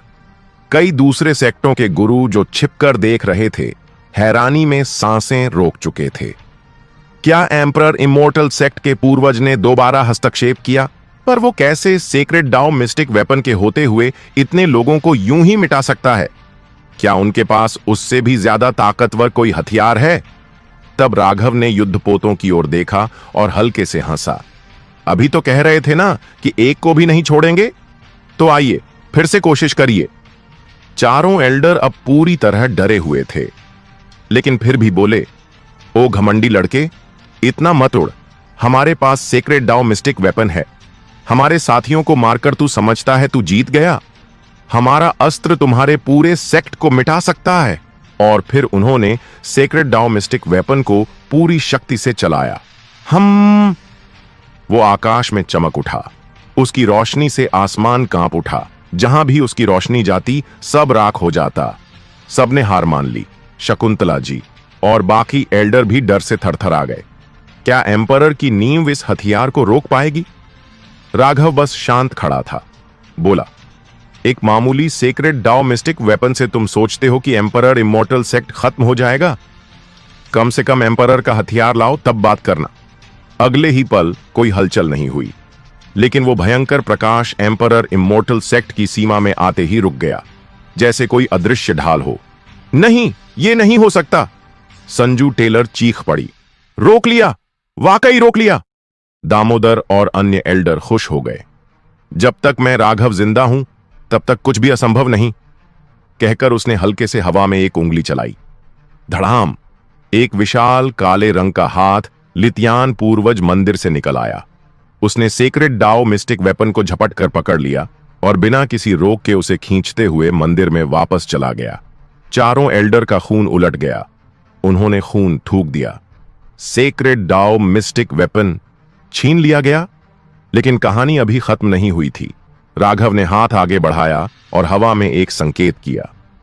संजू टेलर और बाकी 3 एल्डर चारों युद्धपोतों से खींचते हुए उसके पास आ गए। उनकी सारी कल्टीवेशन सील हो गई थी। वे कुछ कर भी नहीं पाए और सीधे नीचे गिर पड़े। चिंता मत करो, इनकी ताकत मैंने सील कर दी है, राघव मुस्कुराया।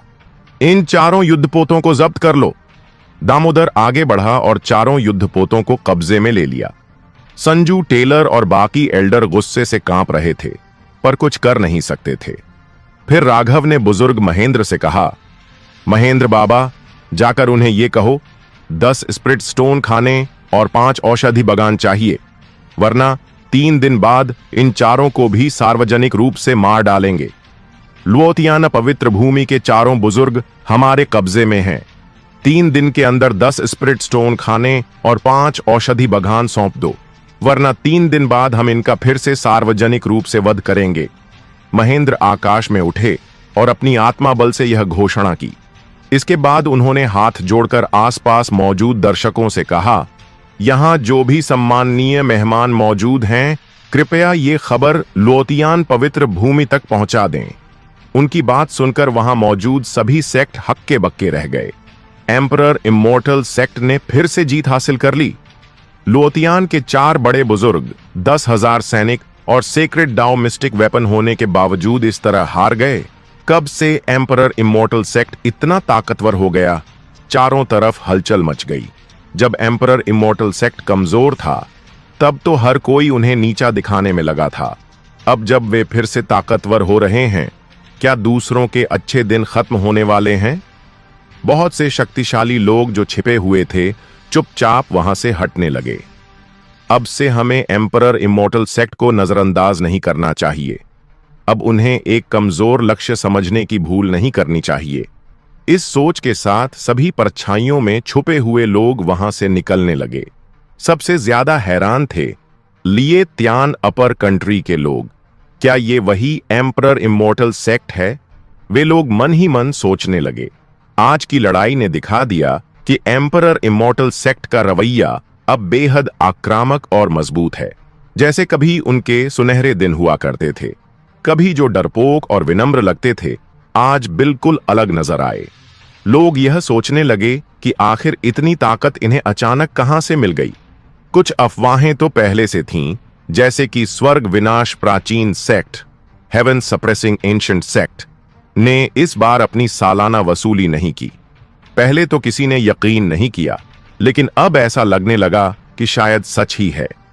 कहीं ऐसा तो नहीं कि उन्होंने एम्परर इमोर्टल सेक्ट की पवित्र कन्या कनिका पर नजर डाल ली हो, इसलिए न सिर्फ संसाधन नहीं लिए बल्कि कुछ ताकत भी देकर लोतियान से लड़ने के लिए तैयार किया हो। कुछ लोग मन ही मन यह अंदाजा लगा रहे थे। दूसरी तरफ कुछ ने यह कहा, आखिरकार एम्परर इमोर्टल सेक्ट कभी सच में एम्परर स्तर का था। स्वर्ग विनाश सेक्ट ने चाहे उन्हें तबाह कर दिया हो, पर उनकी कुछ बुनियादी शक्ति तो अब भी बची होगी, जैसे कि heavenly god fierce fire scripture वाली महान एम्परर कौशल जो 3 दिन पहले सामने आई थी। शायद यही उनका आखिरी दांव हो। लेकिन बात जो भी हो, इस लड़ाई में एम्परर इमोर्टल सेक्ट जीत गया और किसी को भी अंदाजा नहीं था कि इस सब के पीछे असली वजह कौन था। राघव। बाकी दुनिया की नजर में वो तो बस एक निकम्मा, गंवार और दामाद था। वो कैसे इतने बड़े युद्ध का निर्णायक बन सकता था? लेकिन एम्परर इमोर्टल सेक्ट के वरिष्ठ लोगों को साफ पता था असली नायक कौन है। महेंद्र के लौटते ही सबकी नजरें राघव पर टिक गईं। अब जो नजरिया पहले उपेक्षा भरा था, वो अब था सम्मान, श्रद्धा और कृतज्ञता। यहां तक कि शकुंतला जी, उसकी सास जो उसे पहले तिरस्कार करती थी, अब उसे पूरे सम्मान से देख रही थी। तभी तू साले बहुत बुरा मरेगा, संजू टेलर जो अभी भी बंदी थी चीख पड़ी। तूने मेरे बेटे को मारा है, मैं तुझे नहीं छोड़ूंगी। दुश्मनी की कहावत सच हो गई।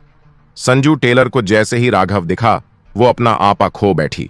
और तू कनिका, तू नीच लड़की, मेरा बेटा तुझसे शादी करना चाहता था, लेकिन तूने जानबूझकर इस गंवार से शादी कर उसे सबके सामने शर्मिंदा कर दिया। अब तू भी मरेगी, तुम सब मरो। संजू टेलर की गालियां सुनकर आसपास खड़े लोग असहज हो उठे। कणिका ने शांत स्वर में कहा, मैंने पहले ही कह दिया था कि मैं रवि टेलर से शादी नहीं करूंगी, और राघव और मेरी पहले से सगाई हो चुकी थी, तो मैंने उसी से शादी की। इसमें गलत क्या है? उसका जवाब बिल्कुल साफ और सच्चा था। लेकिन संजू टेलर आग बबूला हो गई। मेरा बेटा इस बेकार लड़के से किस बात में कम था? तूने जानबूझकर उसे नजरअंदाज किया ताकि वो टूट जाए। तू नीच औरत है, मैं तुझे जान से मार दूंगी। छपाक! राघव सामने आया और एक जोरदार थप्पड़ उसके चेहरे पर जड़ दिया। बिल्कुल ठंडे लहजे में बोला, तुझे पता है तेरा बेटा क्यों मरा? क्योंकि उसकी मां तेरे जैसी थी। ऊपर की छत तिरछी हो तो नीचे की दीवारें भी गिर जाती हैं। तेरी सोच ही बिगड़ी हुई है। पूरी सभा में सन्नाटा छा गया। तूने मुझे मारा? संजू टेलर हक्का बक्का रह गई। वो लोतियान पवित्र भूमि के संत मास्टर की पत्नी थी, बड़ी एल्डर थी और पूरे सम्मान के साथ जानी जाती थी। उसे किसी ने आज तक कुछ कहने की हिम्मत नहीं की थी, और आज किसी ने थप्पड़ मार दिया। तेरी बकवास सुनने की जरूरत नहीं। हां, मैंने मारा। छपाक! एक और थप्पड़ पड़ा। अब उसका चेहरा पूरी तरह सूज गया था। राघव कभी दुश्मनों पर रहम नहीं करता। ये कोई साधारण औरत नहीं थी। ये उस रवि टेलर की मां थी जिसने उसे बार बार मारने की कोशिश की थी। संजू टेलर पागल औरत की तरह चिल्लाई, तेरे जैसे बेकार इंसान की यह हिम्मत! इसे जल कारागार में डाल दो, सबसे कड़ी सजा दो। राघव ने उंगली से इशारा कर कहा। अब उसे बात करने में भी कोई दिलचस्पी नहीं थी। शंकर चुपचाप संजू टेलर और बाकी एल्डर को ले गया। अब वहां बस राघव, कणिका, शकुंतला जी और महेंद्र ही बचे थे। मां जी, आप और महेंद्र बाबा सेक्ट के कामकाज संभालिए, और यह फांसी का मंच हटाने की जरूरत नहीं है। 3 दिन बाद फिर से उपयोग करेंगे, राघव ने कहा। शकुंतला जी थोड़ा झिझकी, फिर बोली, राघव, पहले तो वे 3 खाने और 2 औषधि बगान नहीं दे रहे थे। अब हम 10 खाने और 5 बगान मांग रहे हैं। क्या वे देंगे? राघव हल्का मुस्कुराया। नहीं देंगे तो हम मारना जारी रखेंगे। यह हमारे सेक्ट के लिए दबदबा बनाने का मौका है, ताकि सब जाने कि अब एम्परर इमोर्टल सेक्ट से टकराना आसान नहीं है। इसलिए वे देंगे या नहीं, वो ज्यादा मायने नहीं रखता। और वो औरत जो संत मास्टर की पत्नी और एल्डर है, अगर लुओतियाना सेक्ट को उसकी परवाह नहीं, तो फिर उनका अंत तय है। समझ गई, शकुंतला जी बोली और महेंद्र के साथ चली गई। उनके जाते ही राघव ने कणिका से पूछा, पत्नी, तुमने कहा कि हमारी पहले से सगाई थी, ये क्या बात है? कणिका चौंकी। क्या दादाजी राघव ने तुम्हें नहीं बताया? राघव ने सिर हिलाया। सच में नहीं पता था। कणिका ने अपना माथा पीटा। ओह, मैं भूल गई थी। उस वक्त तुम्हारी तबीयत बहुत खराब थी। राघव ने उसे एक ठंडी सी नजर दी। कणिका हल्के से मुस्कुराई और बोली, मेरे दादाजी और तुम्हारे दादाजी अच्छे मित्र थे। उन्होंने हमारे पैदा होने से पहले ही रिश्ता तय कर दिया था। मेरे दादाजी के देहांत के बाद मेरे पिता को उस वादे को निभाना था। जब मैं बड़ी हुई तो मुझे पता चला कि मेरा मंगेतर मुझसे 2 साल छोटा है। फिर लुओतियान सेक्ट का विवाह प्रस्ताव आया, लेकिन मुझे रवि टेलर बिल्कुल पसंद नहीं था। तो मैं खुद तुम्हारे दादाजी से मिलकर विवाह का वचन लेकर तुम्हें सेक्ट में लाई। सच कहूं, इस 1 साल में जो तुमने तकलीफें झेली हैं, उसकी जिम्मेदार मैं हूं। यह कहते हुए कणिका शर्म से सिर झुका बैठी। राघव कुछ पल सोचता रहा, फिर बोला, मतलब मेरे सिर ठीकरा फोड़ा गया, पर खैर, अब तो सब ठीक है। बस एक बात याद रखो, तुम कणिका अब मेरी पत्नी हो, मैं राघव तुम्हारा पति हूं, समझी? उसके शब्द साफ थे, लहजा गंभीर। कणिका स्तब्ध रह गई, धीरे से बोली, तुम गुस्से में नहीं आए? मुझे छोड़ नहीं दोगे? गुस्सा क्यों हो, जब एक सुंदर पत्नी फ्री में मिल गई? राघव ने उसे हल्के से घूरते हुए कहा, थोड़ा नाराज, पर बहुत प्यार से। बीवी मिल जाए अचानक तो गुस्सा क्यों करूं? राघव ने जरा सा नाराज होकर कणिका की तरफ देखा। कणिका कुछ पल के लिए उसे यूं ही देखती रह गई। फिर उसके चेहरे पर हल्की सी मुस्कान उभर आई। राघव ने भी हल्की मुस्कान दी। शब्दों की जरूरत ही नहीं थी। वो पल मानो ठहर सा गया। कभी लोग कहते थे कि राघव कणिका के लायक नहीं है।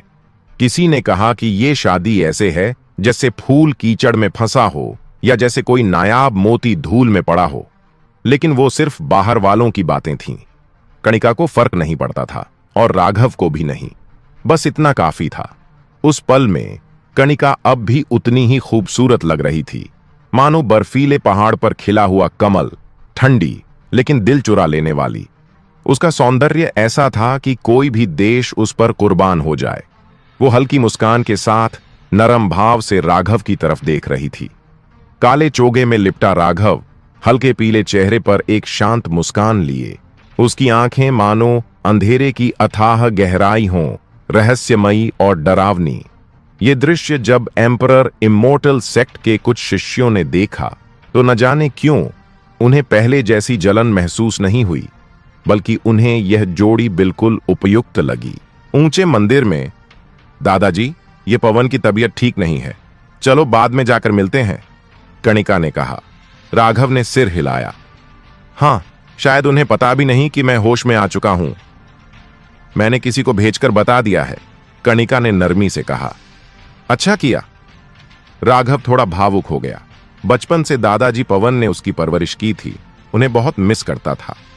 11 साल की उम्र में आत्मा के परिवर्तन के बाद उसने न जाने कितनी बार सपने में अपने दादा को देखा, लेकिन हर बार नींद खुलते ही सामने कठोर हकीकत होती थी। युगों तक यातनाएं सहने के बाद अब जाकर वह अपने शरीर में लौटा था। अब अपने दादा से मिलना जरूरी था। चलो लियातियान पूर्वज मंदिर चलते हैं, राघव ने खुद को संभालते हुए कहा। ठीक है। कर्णिका ने राघव का हाथ थामा और वे दोनों मंदिर से उड़ चले। कुछ ही देर में वे लियातियान मंदिर पहुंच गए। अब दामोदर के एल्डर बनने के बाद वह मंदिर खाली पड़ा था, कोई पहरा भी नहीं। दोनों अंदर गए। अंदर जाते ही कणिका की नजर सीधे वेदी के ऊपर लिखे चंद्रवंशी अक्षर पर पड़ी। वह चौंक कर बोली, मैं इससे पहले भी यहां आई हूं, लेकिन यह अक्षर कभी नहीं देखा। राघव ने बिना किसी प्रतिक्रिया के उस चंद्रवंशी अक्षर को देखा। पहले की तुलना में अब वह अक्षर और ज्यादा चमकदार था, मानो किसी दिव्य शक्ति का प्रभाव उसमें समा रहा हो। राघव वेदी की ओर बढ़ा और वहां से एक चमकता मोती उठा लिया। मोती जैसे स्वाभाविक रूप से बना हो, उसमें से रोशनी फूट रही थी। उसे हाथ में लेते ही थोड़ी सी आध्यात्मिक शक्ति का संचार होने लगा। यह क्या वही पवित्र आत्मा, रहस्यमयी हथियार है? कणिका ने चौंकते हुए पूछा। राघव ने उसे देखा और फिर मोती उसे थमा दिया। अब ये तुम्हारा हुआ? कणिका थोड़ी हैरान हुई, लेकिन उसने सिर हिलाया। तुम्हारी ताकत अभी सिर्फ दिव्य द्वार स्तर पर है, तुम्हें इसकी मुझसे ज्यादा जरूरत है। राघव ने उसे घूरते हुए कहा, मुझे इस मामूली चीज में कोई दिलचस्पी नहीं, ये सिर्फ एक खिलौना है, रख लो इसे। वह मजाक नहीं कर रहा था। राघव के स्तर पर यह चीज वाकई कोई मायने नहीं रखती थी। राजा के हथियार भी शायद उसे आकर्षित न करें। उसने जबरदस्ती मोती कणिका की गोद में रख दिया और कहा, जाओ अभ्यास करो, 3 दिन में हमें काम करना है। कणिका ने मन ही मन इनकार किया, लेकिन राघव की जिद देखकर वह मान गई। तो ठीक है, मैं इसे तुम्हारे लिए रखती हूं, जब जरूरत हो बताना। राघव मुस्कुराया, मुझे इस चीज की जरूरत नहीं, मुझे तुम्हारी जरूरत है। अब मैं बात नहीं कर रही। कणिका का चेहरा थोड़ा लाल हुआ और वो अपनी जीभ दिखाते हुए तेजी से बाहर निकल गई। उसका ये चुलबुला अंदाज देखकर राघव हंस पड़ा। उसकी हंसी सुनकर कणिका की गर्दन तक लाल हो गई और वह बड़बड़ाई, सच में बदतमीज लड़का। अरे अरे अरे, हंसते हंसते राघव चिल्लाया, तू मुझे भटकाकर चली गई। लेकिन तब तक कणिका दूर उड़ चुकी थी। राघव ने मजबूरी में मुस्कान दी, अब फिर पैदल ही जाना पड़ेगा। मुझे राजकुमार स्तर की शक्ति जल्द ही प्राप्त करनी होगी, नहीं तो यह सब बहुत भारी है। उसने गहरी सांस ली। अब बात करते हैं लुओतियन पवित्र भूमि की। जब हार की खबर वहां पहुंची तो सभी लोग सकते में आ गए। ऐसा कैसे हो सकता है? हजारों ताकतवर योद्धा, 4 बड़े बुजुर्ग और पवित्र रहस्यमयी हथियार लेकर गए थे, फिर भी एम्परर इमोर्टल सेक्ट से हार गए। लुओतियन पवित्र भूमि के लोगों को यह सच हजम नहीं हो रहा था। अभी अभी ध्यान से निकले संतापिता विजय टेलर को जैसे ही यह पता चला कि उनकी पत्नी को बंदी बना लिया गया है, वो गुस्से से बेहोश होने ही वाले थे। बहुत बढ़िया किया एम्परर इमोर्टल सेक्ट ने। उनकी आंखों में खून उतर आया था, हाथ कांपने लगे। धड़ाम, उनके गुस्से से आकाश के बादल फट गए और आसपास के पहाड़ चूर चूर हो गए। संत पिता, कृपया शांत हों, बाकी 5 बुजुर्ग घबराकर बोले। उन्होंने एल्डर को सिर्फ सौदे के लिए पकड़ा है, फिलहाल वह सुरक्षित हैं। विजय टेलर ने दांत भींचते हुए कहा, पहले मेरे बेटे को मार डाला, अब मेरी पत्नी को कैद किया। अगर मैं बदला नहीं लूंगा तो मुझे मर्द कहने का हक नहीं। हम आपकी पीड़ा समझते हैं, दूसरे एल्डर ने गंभीरता से कहा। पर एल्डर संजू के पास रहस्यमयी हथियार होने के बावजूद हार जाना बताता है कि एम्परर इमोर्टल सेक्ट अब पहले जैसा नहीं रहा। ऊपर से अब लुओतियन पवित्र भूमि पर रक्त देव मंदिर और राक्षस सेक्ट की नजर भी है। अगर हम पूरी ताकत से एम्परर इमोर्टल सेक्ट पर हमला करते हैं तो और बड़ी विपदा आ सकती है। बाकी 4 एल्डर भी चिंता में पड़ गए। पहले लुओतियन जैसी भूमि को कोई छू नहीं सकता था, अब उस पर लगातार हमले हो रहे हैं। विजय टेलर समझ गए कि स्थिति गंभीर है। कोई भी गलती पूरे सेक्ट को तबाह कर सकती है। राक्षस सेक्ट और रक्त देव मंदिर का सामना मैं खुद करूंगा, बट एम्परर इमोर्टल सेक्ट को कौन संभालेगा? उन्होंने पूछा। दूसरे एल्डर ने सोचा और कहा, जैसे वो कह रहे हैं वैसे ही करना बेहतर होगा। उन्हें 10 आध्यात्मिक पत्थर की खदानें और 5 औषधि खेत दे दो और एल्डर चाई को वापस ले आओ। बिल्कुल नहीं, बाकी एल्डर भड़क उठे। इतनी खदानें और खेत उन्हें दे दिए तो वे पूरी तरह संभल जाएंगे और हमारा सेक्ट कमजोर पड़ जाएगा। दूसरे एल्डर ने कहा, हम असली में देंगे नहीं, सिर्फ दिखावे के वादे अब नहीं चलेंगे।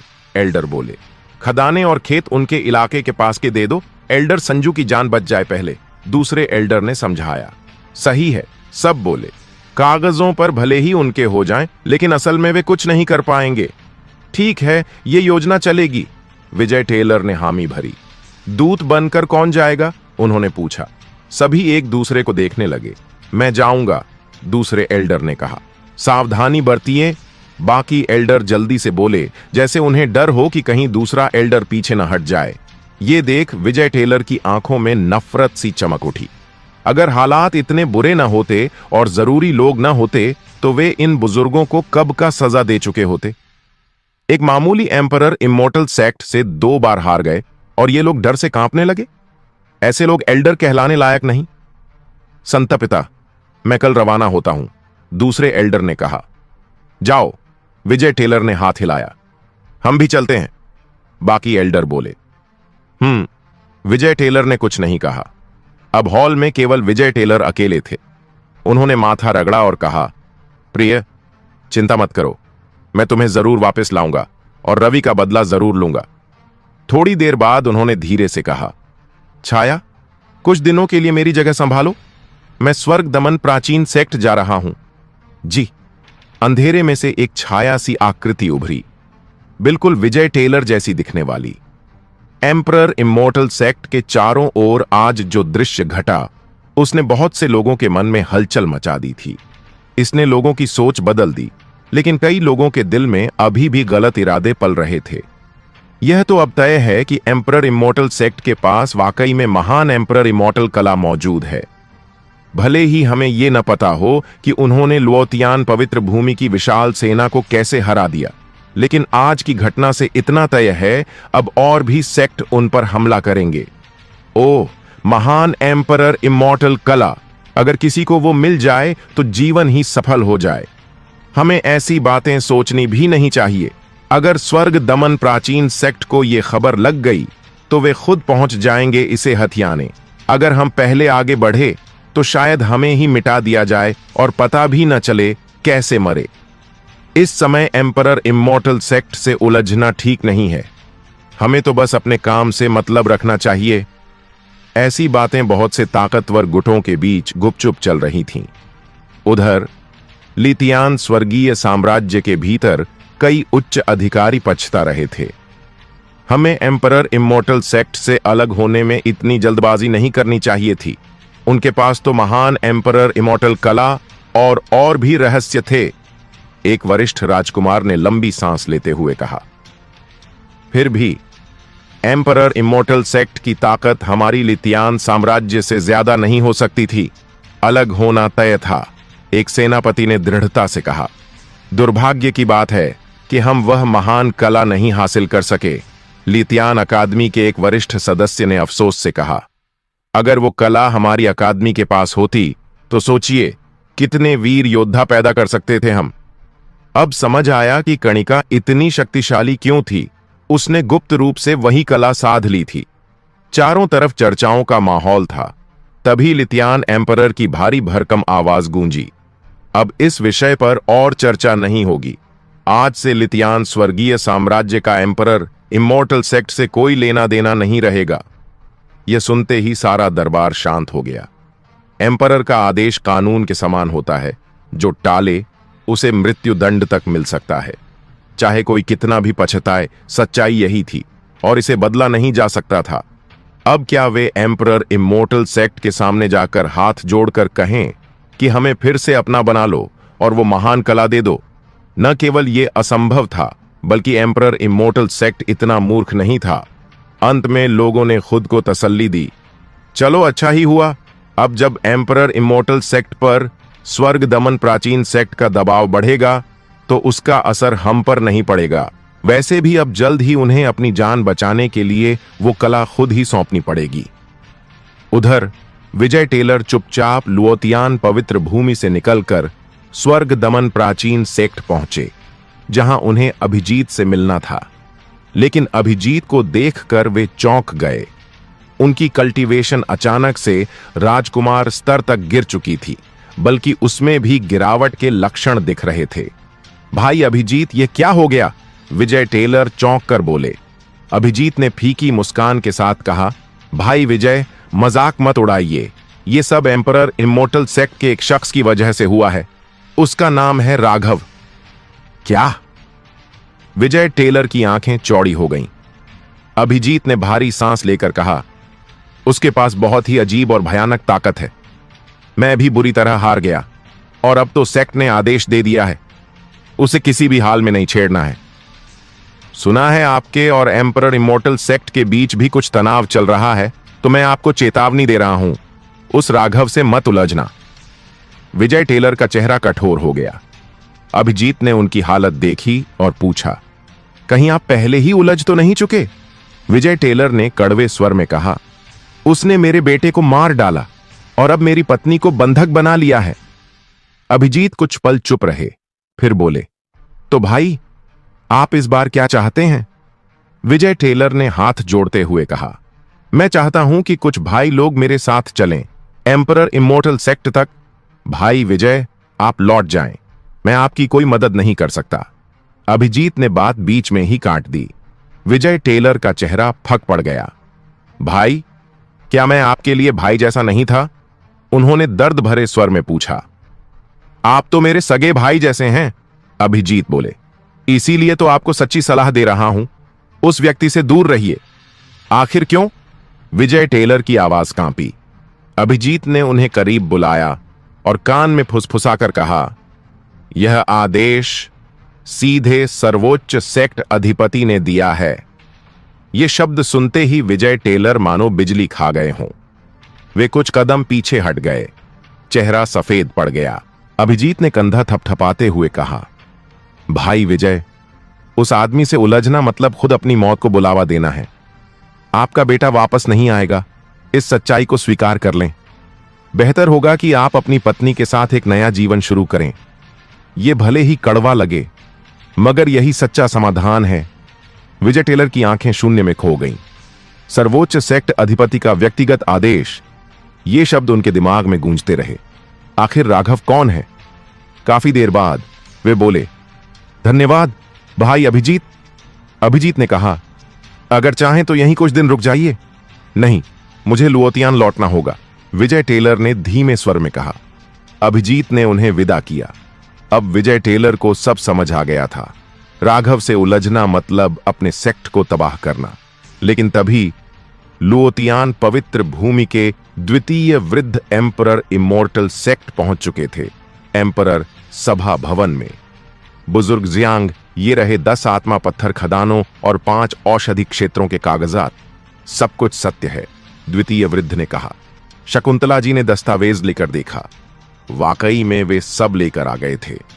उन्हें तो खुद यकीन नहीं हो रहा था। ये खदानें और औषधि क्षेत्र कहां स्थित हैं? राघव ने गंभीर स्वर में पूछा। शकुंतला जी ने दस्तावेज उन्हें सौंपे। राघव ने एक नजर देखी, फिर एक तरफ रख दिए। वे द्वितीय वृद्ध की ओर देखकर बोले, क्या आप कल संजू टेलर और अन्य की गर्दन कटते देखने का इंतजार कर रहे हैं? द्वितीय वृद्ध की आंखें सिकुड़ गईं। राघव, इसका मतलब क्या है? हमने तो वह सब दिया जो आपने मांगा। अब क्या एम्परर इमोर्टल सेक्ट अपने वचन से मुकरना चाहता है? सभा भवन में उपस्थित सभी चुप हो गए। शकुंतला जी की प्रतिक्रिया से तो लगता था सब ठीक है। फिर राघव ने ऐसा क्यों कहा? राघव ने ठंडी नजरों से कहा, ये 10 खदानें और 5 औषधि क्षेत्र अभी भी आपके लुओतियान पवित्र भूमि के नियंत्रण में हैं।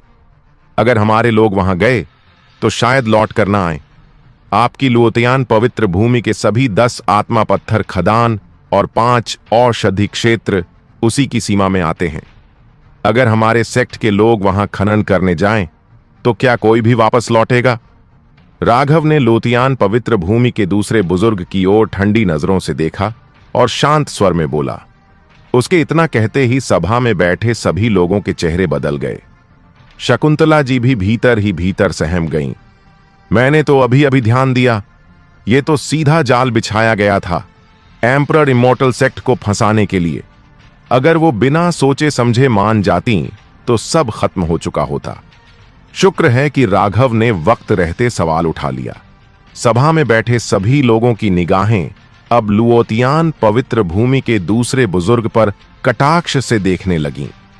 वो बुजुर्ग मन ही मन भले ही गालियां दे रहा था, लेकिन चेहरे पर कोई शिकन नहीं आने दी। उसने थोड़ा माथा सिकोड़ते हुए कहा, एम्परर इमोर्टल सेक्ट ने तो कभी ये शर्त नहीं रखी थी कि खदानें कहां होनी चाहिए। धोखेबाज, शकुंतला जी गुस्से से बोल उठी। ये बात तो बिल्कुल साफ थी। मैं तो बस सच्चाई बता रहा हूं, बुजुर्ग ने शांत लहजे में जवाब दिया। राघव ने बिना हड़बड़ाए कहा, अब तक नहीं बताया था तो कोई बात नहीं, अब बता रहे हैं। सारी खदानें और औषधि क्षेत्र एम्परर इमोर्टल सेक्ट के पास वाले इलाकों में ही होने चाहिए। बुजुर्ग ने ठंडी सांस छोड़ते हुए कहा, तुम क्या अब सौदा पलटना चाहते हो? फायदा उठाने के लिए शर्तें बदल रहे हो? राघव मुस्कुराया। सिर्फ नजदीक की खदानें नहीं, अब 3 खदान और एक औषधि क्षेत्र और जोड़ो, नहीं तो कल कुछ लोगों की गर्दनें उड़ेंगी। लुओतियान का दूसरा बुजुर्ग अंदर से फटने वाला था, लेकिन जबरदस्ती गुस्सा पी गया और बोला, यह तो सीधा ब्लैकमेल है। ठीक है, 15 आत्मा पत्थर खदाने और 7 औषधि क्षेत्र और जोड़ दो, राघव ने हंसते हुए कहा। अब बुजुर्ग एकदम चुप हो गया। उसके पास कोई जवाब नहीं था। शकुंतला जी और बाकी सभी सांस रोके ये नजारा देख रहे थे। अब आत्मा पत्थर खदानों की संख्या 15 और औषधि क्षेत्रों की संख्या 7 हो चुकी थी। अगर ये सब सच में मिल गया तो एम्परर इमोर्टल सेक्ट के साधना संसाधनों में जबरदस्त बढ़ोतरी होगी। सभी की नजरें अब उस बुजुर्ग पर टिकी थीं। देखना था कि क्या वो मानेगा। उसका चेहरा अब बेहद कुरूप हो चुका था। वो डर रहा था कि अगर बहस जारी रखी तो राघव कीमत और बढ़ा देगा। अब नुकसान से बचने का बस एक ही रास्ता था, चुप रहना। राघव को पूरा भरोसा था कि वो अब इसे समझ चुका है। उसने मन ही मन सोचा, छोटे छोटे खेल मुझसे खेलने चला है, अब देख कौन खेल रहा है और किसे खेला जा रहा है।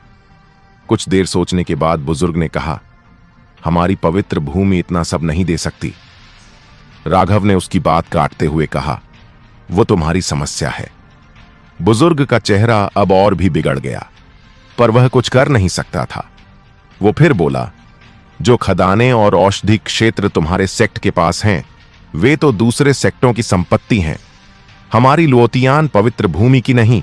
राघव मुस्कुराया, मुझे तुम्हारी पवित्र भूमि की ताकत पर पूरा भरोसा है। 15 खदान और 7 औषधि क्षेत्र हासिल करना तुम्हारे लिए तो बच्चों का खेल होना चाहिए। सभा भवन में बैठे सभी लोग हैरानी से एक दूसरे की ओर देखने लगे, जैसे राघव कोई चालाक बूढ़ा लोमड़ी हो जिसने इस बुजुर्ग को पूरी तरह घेर लिया हो। बुजुर्ग की आंखों में खून उतर आया था। वो इस नौजवान को चीर कर फेंक देना चाहता था, लेकिन एम्परर इमोर्टल सेक्ट में बैठा होने के कारण कुछ कर नहीं सकता था। उसने गुस्से को दबाते हुए कहा, इतनी सारी व्यवस्था करने में वक्त लगेगा, क्या आप हमें थोड़ा और समय देंगे? राघव मुस्कुराया और बोला, बिल्कुल, इंसाफ की बात है, पर तब तक तुम्हारे चारों बुजुर्गों को और कष्ट झेलना पड़ेगा, खास तौर पर संजू टेलर, जिसने मेरी काफी बेइज्जती की थी। इसलिए जेल में रखवालों को मैंने थोड़ा सख्त होने को कहा है। हो सकता है जब तक तुम लौटो उसके शरीर का कोई हिस्सा कम हो जाए। उम्मीद है तुम्हारा सेक्ट इसे समझेगा। हाँ, लुओतियान पवित्र भूमि का दूसरा बुजुर्ग गहरी सांस लेते हुए तिलमिला गया। उसने जबरदस्ती खुद को संभालते हुए कहा, 3 दिन के अंदर आपको सब मिल जाएगा। बस हमारी सेक्ट के भाई बहनों को ज्यादा तकलीफ मत देना। फिर वो खड़ा हुआ और हल्की झुककर बोला, अब मैं चलता हूं। जरूर, लेकिन 3 दिन में काम पूरा हो जाना चाहिए, राघव ने हंसते हुए कहा। बुजुर्ग बिना कुछ कहे सभा भवन से निकल गया। कुछ पल बाद धड़ाम, आसमान में तेज गड़गड़ाहट गूंजी। शकुंतला जी और बाकी सभी चौंक पड़े। राघव मुस्कुराया, कोई बात नहीं, लगता है लुओतियान के बुजुर्ग ने गुस्से में बाहर की एक पहाड़ी तोड़ डाली है। सभी ने पहले हैरानी जताई, फिर सब हंस पड़े। वाकई में उस बुजुर्ग ने बाहर जाकर एक पूरी पहाड़ी को चूर चूर कर दिया था। लुओतियान के शिष्य जो बाहर इंतजार कर रहे थे डर गए और धीरे से पास आकर बोले, गुरुजी, क्या हुआ? बुजुर्ग का चेहरा कालिक सा पड़ा था। उसने कुछ कहे बिना बस एक बात बोली, सेक्ट लौट चलो। ये काम अब अकेले उसके बस का नहीं था, उसे लौटकर मदद लेनी थी। पलकी में बैठा वो बुजुर्ग अब मन ही मन गालियां बक रहा था। ये लोमड़ी कहां से आ गई? एम्परर इमोर्टल सेक्ट में ये लड़का पैदा कब हो गया? अगर ये बीच में ना आता तो शकुंतला जी अब तक मान चुकी होती। सब चौपट कर दिया इस हरामी ने। अब उसके ऊपर भारी बोझ था, 15 खदान और 7 औषधि क्षेत्र 3 दिन में देना, वरना वो राघव जो कह चुका था वो कर दिखाएगा। अगर चारों बुजुर्गों की साधना नष्ट हो गई तो उन्हें बचाना भी बेकार होगा। लुओतियान पवित्र भूमि पहले ही संकट में थी, अब और झेल नहीं सकती थी। जो योजना पहले परफेक्ट लग रही थी, अब उसकी चिता जल चुकी थी और उसका जलाने वाला था राघव। इधर एम्परर इमोर्टल सेक्ट की तरफ खुशी का माहौल था। गुरुजी तो कमाल के निकले, 10 खदाने और 5 औषधि क्षेत्र को 15 और 7 में बदल दिया, महेंद्र ने दंग होकर कहा। शकुंतला जी ने भी राहत की सांस ली। सच कहूं तो अगर राघव न होता तो मैं उस पुराने लोमड़ी की चाल में फंस ही जाती। लेकिन राघव तो बस मुस्कुराया और बोला, मैंने जानबूझकर सौदे में एक झोल छोड़ा था, यह देखने के लिए कि क्या वो फंदे में फंसेगा। अगर नहीं फंसता तो 10 खदानें और 5 औषधि क्षेत्र भी ठीक थे, लेकिन चूंकि फंस गया तो अब दोष किसे दें? जानबूझकर झोल छोड़ा था। सभी लोग हैरान रह गए। तो क्या राघव ने शुरू से ही उन्हें फंसाने की योजना बना रखी थी? इसने चाल पहले ही बिछा दी थी। सभी के दिल में बस एक कहावत गूंज रही थी, झाड़ियों में छुपी हलचल ही असली मार्ग की ओर इशारा करती है। ये सब देख सुनकर किसी को यह शंका नहीं रही, ये सारा खेल इस नौजवान के दिमाग की उपज था। राघव ने मुस्कुराकर कहा, इस दुनिया में ताकत का सम्मान तो होता ही है, लेकिन कुछ दुश्मनों से निपटने के लिए दिमाग ज्यादा जरूरी है। कम से कम बल लगाकर ज्यादा फायदा उठाना, क्या यह शानदार नहीं है? पहले तो मुझे झूठे स्वर्ग एम्परर की कड़ी पकड़ से निकलने के लिए युगों तक योजनाएं बनानी पड़ी थीं, तो ये सब तो बस एक मामूली खेल है। प्राचीन काल में उसने न जाने कितने महान एम्पररों को अपने जाल में फंसाकर मार डाला था, तो लुओतियान पवित्र भूमि क्या चीज थी उसके लिए? ये सुनकर सभी को लगा मानो राघव उम्र में नहीं पर अनुभव में सबसे वरिष्ठ हो। शकुंतला जी ने झिझकते हुए पूछा, जब वे संसाधन सौंपेंगे तो क्या हमें चारों बुजुर्गों को छोड़ देना चाहिए? राघव ने आंखें घुमाई और कहा, अरे हां, जरूर छोड़ना चाहिए। हमारे एम्परर इमोर्टल सेक्ट की प्रतिष्ठा इतनी नहीं गिरनी चाहिए कि ऐसी छोटी बातों में धोखा दें। अगर झूठे स्वर्ग एम्परर को यह सब पता चल गया तो शायद वो कब्र से बाहर आकर तुम सबकी धुलाई कर दे। ये सुनकर सभी लोग थोड़े झेंप गए और हंसते हुए चुप हो गए। वो ऐसा सोच ही इसलिए पाए थे क्योंकि लुओतियन पवित्र भूमि के दूसरे बुजुर्ग ने चालाकी दिखाई थी। राघव सही थे। आखिरकार एम्परर इमोर्टल सेक्ट अब उठान पर था और ऐसे छोटे से मामले के लिए अपनी प्रतिष्ठा पर धब्बा लगाना मूर्खता होती। ऐसा नुकसान किसी भी लिहाज से फायदे का सौदा नहीं था।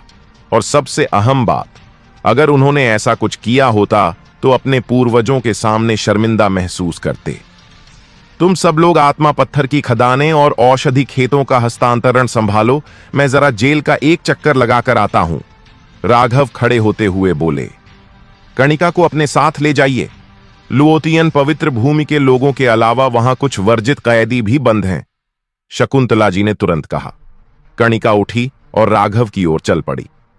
कोई भी शिष्य चलेगा मेरे साथ, तुम्हें अपने पर ध्यान देना चाहिए, वही असली काम है। राघव ने हाथ हिलाते हुए कहा, बस थोड़ा संभल कर रहिएगा। जेल के सबसे अंदरूनी हिस्से में कुछ ऐसे लोग भी हैं जो बहुत गंभीर अपराधों के कारण कैद हैं, वो हमला भी कर सकते हैं। कर्णिका ने धीमे स्वर में चेताया। ठीक है। राघव ने सिर हिलाया और एम्परर सभा भवन से निकल गए। एम्परर क्षेत्र से गुजरते हुए राघव ने एक शिष्य को इशारे से बुलाया। भाई साहब, क्या सेवा कर सकता हूं? लगभग 20-22 साल का शिष्य दौड़ता हुआ आया। नई भर्ती हो? राघव ने उसकी तरफ एक नजर डाली।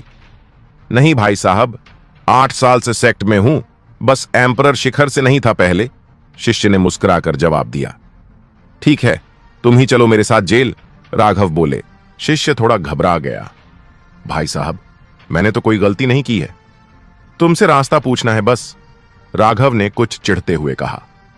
ओह, ये मेरी भूल थी भाई साहब, माफ कर दीजिए। वो तुरंत फिर मुस्कुरा उठा। जेल का इलाका अच्छे से जानते हो? राघव ने पूछा।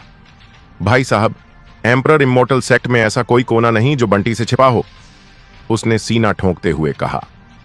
बंटी? नाम तो अच्छा है। राघव ने उसके चेहरे पर नजर डाली, जो चालाक किस्म का लग रहा था।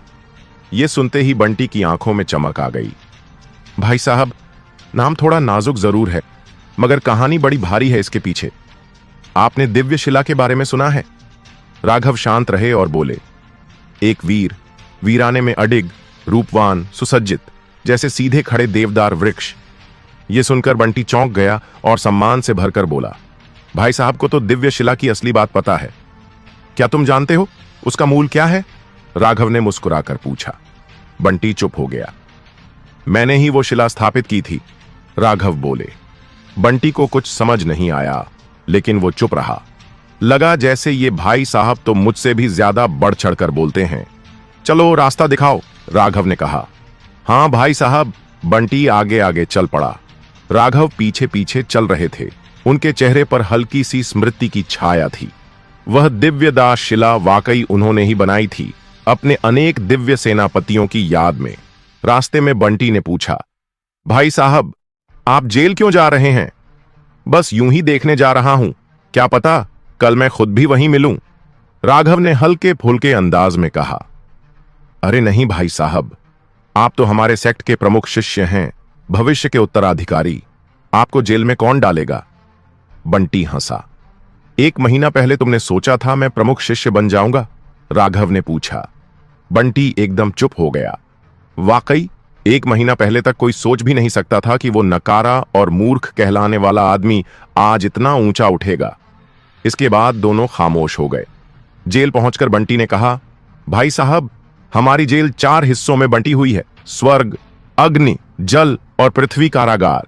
लुओतियन पवित्र भूमि के 4 बुजुर्गों को इन चारों में बांट कर रखा गया है। इनके अलावा कुछ पुराने अपराधी भी यहां बंद हैं, जिनमें कुछ तो सदियों से रिहा ही नहीं हुए। ध्यान से रहिएगा। स्वर्ग कारागार में कैदी हवा में लटकाए जाते थे, काले रस्सों से हाथ पैर बांधकर सीधी स्थिति में। कई जगहों पर तो कैदी सूखकर मम्मी जैसे बन गए थे। अंदर जाते ही एक भारी घृणा और पीड़ा की हवा चेहरा चीर गई। आखिरी कक्ष में लुओतियन पवित्र भूमि का एक बुजुर्ग पड़ा था, बिल्कुल टूटा बिखरा हुआ। सिर्फ 2 दिन में ही वह मृत प्राय लगने लगा था। राघव ने शांत भाव से उसे देखा और अपनी दिव्य दृष्टि से एक चिन्ह छोड़ दिया। इसके बाद अग्नि कारागार, फिर जल और अंत में पृथ्वी कारागार में भी उन्होंने यही किया। चारों बुजुर्गों पर गुप्त चिन्ह लगाकर निकलते गए। जब बंटी ने बताया कि पृथ्वी कारागार में 300 कक्ष हैं और 200 से ज्यादा कैदी उसमें हैं, राघव कुछ देर शांत रहे। तुम जा सकते हो, राघव ने कहा। बंटी थोड़ा चौंका, लेकिन तुरंत वापस मुड़ गया। जैसे ही वो थोड़ी दूर गया, उसे नीचे से तेज तेज जेल के द्वार खुलने की आवाजें आने लगीं। ये प्रमुख शिष्य क्या कर रहे हैं? वो डर गया। अगर ये कैदी आजाद हो गए तो उनकी साधना फिर लौट सकती है। नहीं, मुझे तुरंत ये बात बुजुर्गों को बतानी होगी, कहकर वो एम्परर शिखर की ओर भाग पड़ा। उधर राघव ने उन सभी कैदियों को आजाद कर दिया, सिवाय उस लोतियन पवित्र भूमि के बुजुर्ग के। अंदर से एक सड़ांध भरी हवा आई, जिसे उन्होंने एक झटके में हटा दिया। तभी अंधेरे से एक परछाई निकली, बेहद घातक, हत्या की मंशा से भरी। धड़ाम! वो परछाई जैसे ही राघव के पास पहुंची, पलटकर गहराई में जा गिरी। टप टप टप हड्डियां टूटने की आवाजें गूंज उठीं। राघव ने उस अंधेरे की ओर देखा और धीरे से कहा, युद्ध राक्षस, तुम अपने मार्ग से भटक चुके हो। तुम युद्ध राक्षस के मार्ग से भटक चुके हो, राघव ने धीरे से कहा। सिर्फ एक वाक्य में अंधेरे में छिपा वो शख्स स्तब्ध रह गया। चारों ओर घना अंधेरा था, कोई आवाज नहीं, बस खून की गंध फैलती जा रही थी। एम्परर इमोर्टल सेक्ट की युद्ध राक्षस वंश अब खत्म हो चुकी है, शायद तुम्हारे ही हाथों खत्म हुई, राघव ने फिर कहा। बकवास! अंधेरे से एक भारी और खरखराई आवाज आई। इसके तुरंत बाद वो साया दोबारा झपटा, इस बार और भी तेज। धड़ाम! मगर वो व्यक्ति राघव को छू भी न सका और उल्टा जोर से दूर जा गिरा। राघव ने हल्का सा भौं उठाया और अंधेरे की तरफ कदम बढ़ा दिए। तुम आखिर हो कौन? अंधेरे से फिर वही भारी आवाज आई। इस बार हैरानी भी झलक रही थी। लगातार 2 बार वार असफल होना उसके लिए पचाना मुश्किल था। मेरा नाम है राघव और मैं तुम्हें फिर से युद्ध राक्षस का मार्ग सिखा सकता हूं, राघव ने रुकते हुए कहा और ठंडे भाव से उसकी ओर देखा। जैसे जैसे राघव करीब आया, वो शख्स साफ नजर आने लगा। वो 8 फीट लंबा, मांसपेशियां ऐसे जैसे लताओं की तरह उलझी हों। हर अंग से ताकत फूट रही थी, लेकिन उसका पूरा शरीर तलवारों से कटे घावों से भरा था, डरावने और भयानक। उसके हाथ पूरे काले थे, जैसे किसी श्राप या अपवित्र ऊर्जा से ग्रसित हों। उन हाथों में वो एक हड्डी थामे था, जिस पर मांस भी चिपका था, जैसे अभी किसी के शरीर से फाड़ कर निकाली हो। चेहरे पर धूल और खून के बीच एक लंबा गहरा जख्म था और उसकी आंखों में कोई इंसानियत नहीं, बिल्कुल जंगली जानवर की तरह।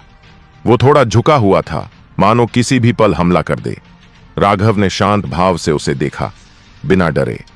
वो आदमी भी राघव को ऐसे देख रहा था जैसे कोई शिकारी किसी अनजान जानवर को देखता है। नजरें टिकी हुई, बदन तन कर खड़ा। मैंने तुम्हारा नाम पहले कभी नहीं सुना, वो धीरे से बोला। आवाज भारी और खींची हुई, लेकिन उसमें एक अजीब सी खिंचाव थी। तुम 1000 साल से धरती काल कोठरी में बंद हो, जाहिर है तुमने मेरा नाम नहीं सुना होगा, राघव ने मुस्कुराते हुए कहा। मुझे बाहर निकालने का क्या मकसद है? उसने पूछा। युद्ध राक्षस वंश को मिटने नहीं देना है, राघव ने कहा। जब तक मैं हूं, युद्ध राक्षस वंश खत्म नहीं होगा, वो व्यक्ति ठंडी आवाज में बोला। मैंने कहा ना, तुम रास्ते से भटक गए हो, राघव ने दोहराया। तुम युद्ध राक्षस के मार्ग को समझते हो? हाँ, हास्यास्पद, उसने ताना मारा। राघव चुप रहा, फिर अपना दाहिना हाथ उठाया। उसने हवा में उंगलियां घुमाई और देखते ही देखते उसका हाथ काला होने लगा। साथ ही काल कोठरी में भरी खून, पीड़ा और घृणा की सारी नकारात्मक ऊर्जा एक धूसर लहर बनकर उसके हाथ पर जमा हो गई। उसने एक हाथ से मुहर बनाई और हल्के से एक हथेली आगे बढ़ाई। धड़ाम!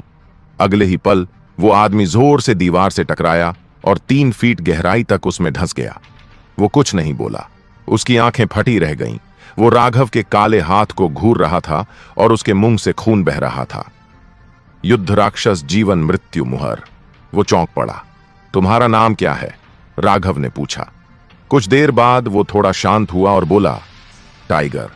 हां, ये था वही टाइगर। नाम लेने के बाद उसने सिर झुकाया और धीमे से कहा, तुम जा सकते हो, मैं यहां से नहीं जा सकता। राघव हल्के से मुस्कुराया, अपनी दिव्य चेतना से सीधा टाइगर की आत्मा में घुस गया और वहां एक चंद्रवंशी मुहर छोड़ दी। अब जा सकते हो, उसने कहा। टाइगर का चेहरा थोड़ा पीला पड़ गया। वो दांत पीसते हुए बोला, तुमने मेरी आत्मा में चंद्रवंशी मुहर लगा दी। समय आने पर समझोगे, ये तुम्हारे लिए एक सम्मान है, राघव ने कहा और बिना पीछे देखे आगे बढ़ गया। टाइगर ने उसकी पीठ को देखा। उसे मारने की इच्छा मन में उठी, लेकिन वो खुद को रोक गया। वो दीवार से गिरा और चुपचाप उसके पीछे चल पड़ा। चाहे तुमने मेरी आत्मा में मुहर लगा दी हो, मैं तुम्हारा गुलाम नहीं बनूंगा, उसने ठंडे स्वर में कहा। यह तुम्हारी समस्या है, मेरा काम है युद्ध राक्षस की वंश परंपरा को जिंदा रखना। राघव ने पीछे देखे बिना जवाब दिया। टाइगर एक पल रुका, फिर बिना कुछ कहे उड़ता हुआ उसके पीछे चल पड़ा। इसी समय स्वर्गीय कारागार के द्वार पर दामोदर, शकुंतला जी, महेंद्र, शंकर, कणिका और बाकी रक्षक खड़े थे। उनके पीछे बंटी खड़ा था, चेहरा सफेद पड़ा हुआ। टाइगर, वो राक्षस धरती काल कोठरी में कैद है, उसे बाहर नहीं निकलने देना चाहिए, दामोदर ने गंभीर स्वर में कहा। अगर वो छूट गया तो एम्परर इमोर्टल सेक्ट खून से नहाएगा। इतना कहकर वह सबसे पहले अंदर चला गया। बाकी एल्डर भी उसके पीछे पीछे अंदर गए। इसी समय किसी के कदमों की आवाज आई। सब रुक गए और चौंक कर इधर उधर देखा। फिर अंधेरे में से राघव आता दिखा और उसके पीछे, टाइगर! राघव, भागो! शकुंतला जी ने चिल्लाते हुए कहा। राघव ने सबको रास्ता रोकते देखा और हल्के से भौं उठाकर मुस्कुराया। आप लोग यहां कैसे? टाइगर, संभल कर रहना, राघव हमारे सेक्ट को पुनर्जीवित करने के लिए चुना गया है, दामोदर ने चेतावनी दी। टाइगर ने उसकी ओर घूरा, मगर चुप रहा और शांति से पीछे चलता रहा। राघव, इधर आओ, कणिका ने मानसिक संदेश भेजा। राघव ने अपनी नाक खुजाई, मन ही मन बोला, ये लोग तो इस टाइगर से सच में डरते हैं। चिंता मत करो, ये किसी को नुकसान नहीं पहुंचाएगा, उसने सबको आश्वस्त किया। तुम नहीं जानते राघव, टाइगर को 1500 साल पहले इसलिए कैद किया गया था क्योंकि उसने अपने ही सेक्ट के लोगों को बेरहमी से मारा था, दामोदर ने कहा। इसे कोई नहीं रोक सकता, दामोदर और एक शब्द भी बोला तो तेरा गला काट दूंगा, टाइगर ने पहली बार बोला, और उसके साथ ही भयंकर रक्त पिपासु ऊर्जा पूरे हाल में भर गई। दामोदर का चेहरा सफेद पड़ गया। हम्मा! राघव की आंखें संकरी हुईं। धड़ाम! अगले ही पल टाइगर फिर हवा में उड़ा और दूर जा गिरा। यह आखिरी बार है, राघव ने ठंडी आवाज में कहा और आगे बढ़ गया। टाइगर वहीं पड़ा रहा, चेहरा गुस्से से तना हुआ। बाकियों को यकीन नहीं हो रहा था ये वही टाइगर है जो कभी सेक्ट का सबसे क्रूर और ताकतवर राक्षस माना जाता था, जो एल्डर से भी ताकतवर था। उसे राघव ने काबू में कर लिया। भविष्य में यही एंसेस्टर टेंपल का रक्षक होगा, राघव ने कहा। ये अगर वो वहां रहा तो मंदिर ही तोड़ देगा, दामोदर ने कहा। एंसेस्टर टेंपल की रहस्यमय शक्तियां भूल गए? राघव मुस्कुराया। सब समझ गए। दामोदर ने सिर हिलाया। ठीक है, जैसा तुम कहो। सब जेल से बाहर निकलने लगे। जाते हुए सबने पीछे देखा। टाइगर अब भी चुपचाप सिर झुकाए पीछे पीछे चला आ रहा था। दामोदर को यकीन नहीं हो रहा था, क्या ये वही टाइगर है जो कभी उसकी जान लेने वाला था? अब बस राघव के पीछे पीछे चल रहा था, बिना कुछ कहे। फिर भी टाइगर की थोड़ी देर पहले की खूनी ऊर्जा ने सबको याद दिला दिया। हां, ये वही है। फर्क बस इतना है, अब राघव उसे काबू में रखे हुए है। राघव, अगली बार जब इतनी खतरनाक हरकत करो तो पहले बता दिया करो, दिल बैठ जाता है, दामोदर ने मुस्कुराते हुए कहा। बाकी एल्डर भी देख रहे थे, मगर राघव बिल्कुल शांत था। बोला, इसमें खतरनाक क्या था? बिल्कुल आसान था। अगले ही पल चारों तरफ सन्नाटा छा गया। स्टोरी में आगे जानेंगे क्या होगा। ऐसे ही रोमांटिक और इंटरेस्टिंग स्टोरी सुनने के लिए RC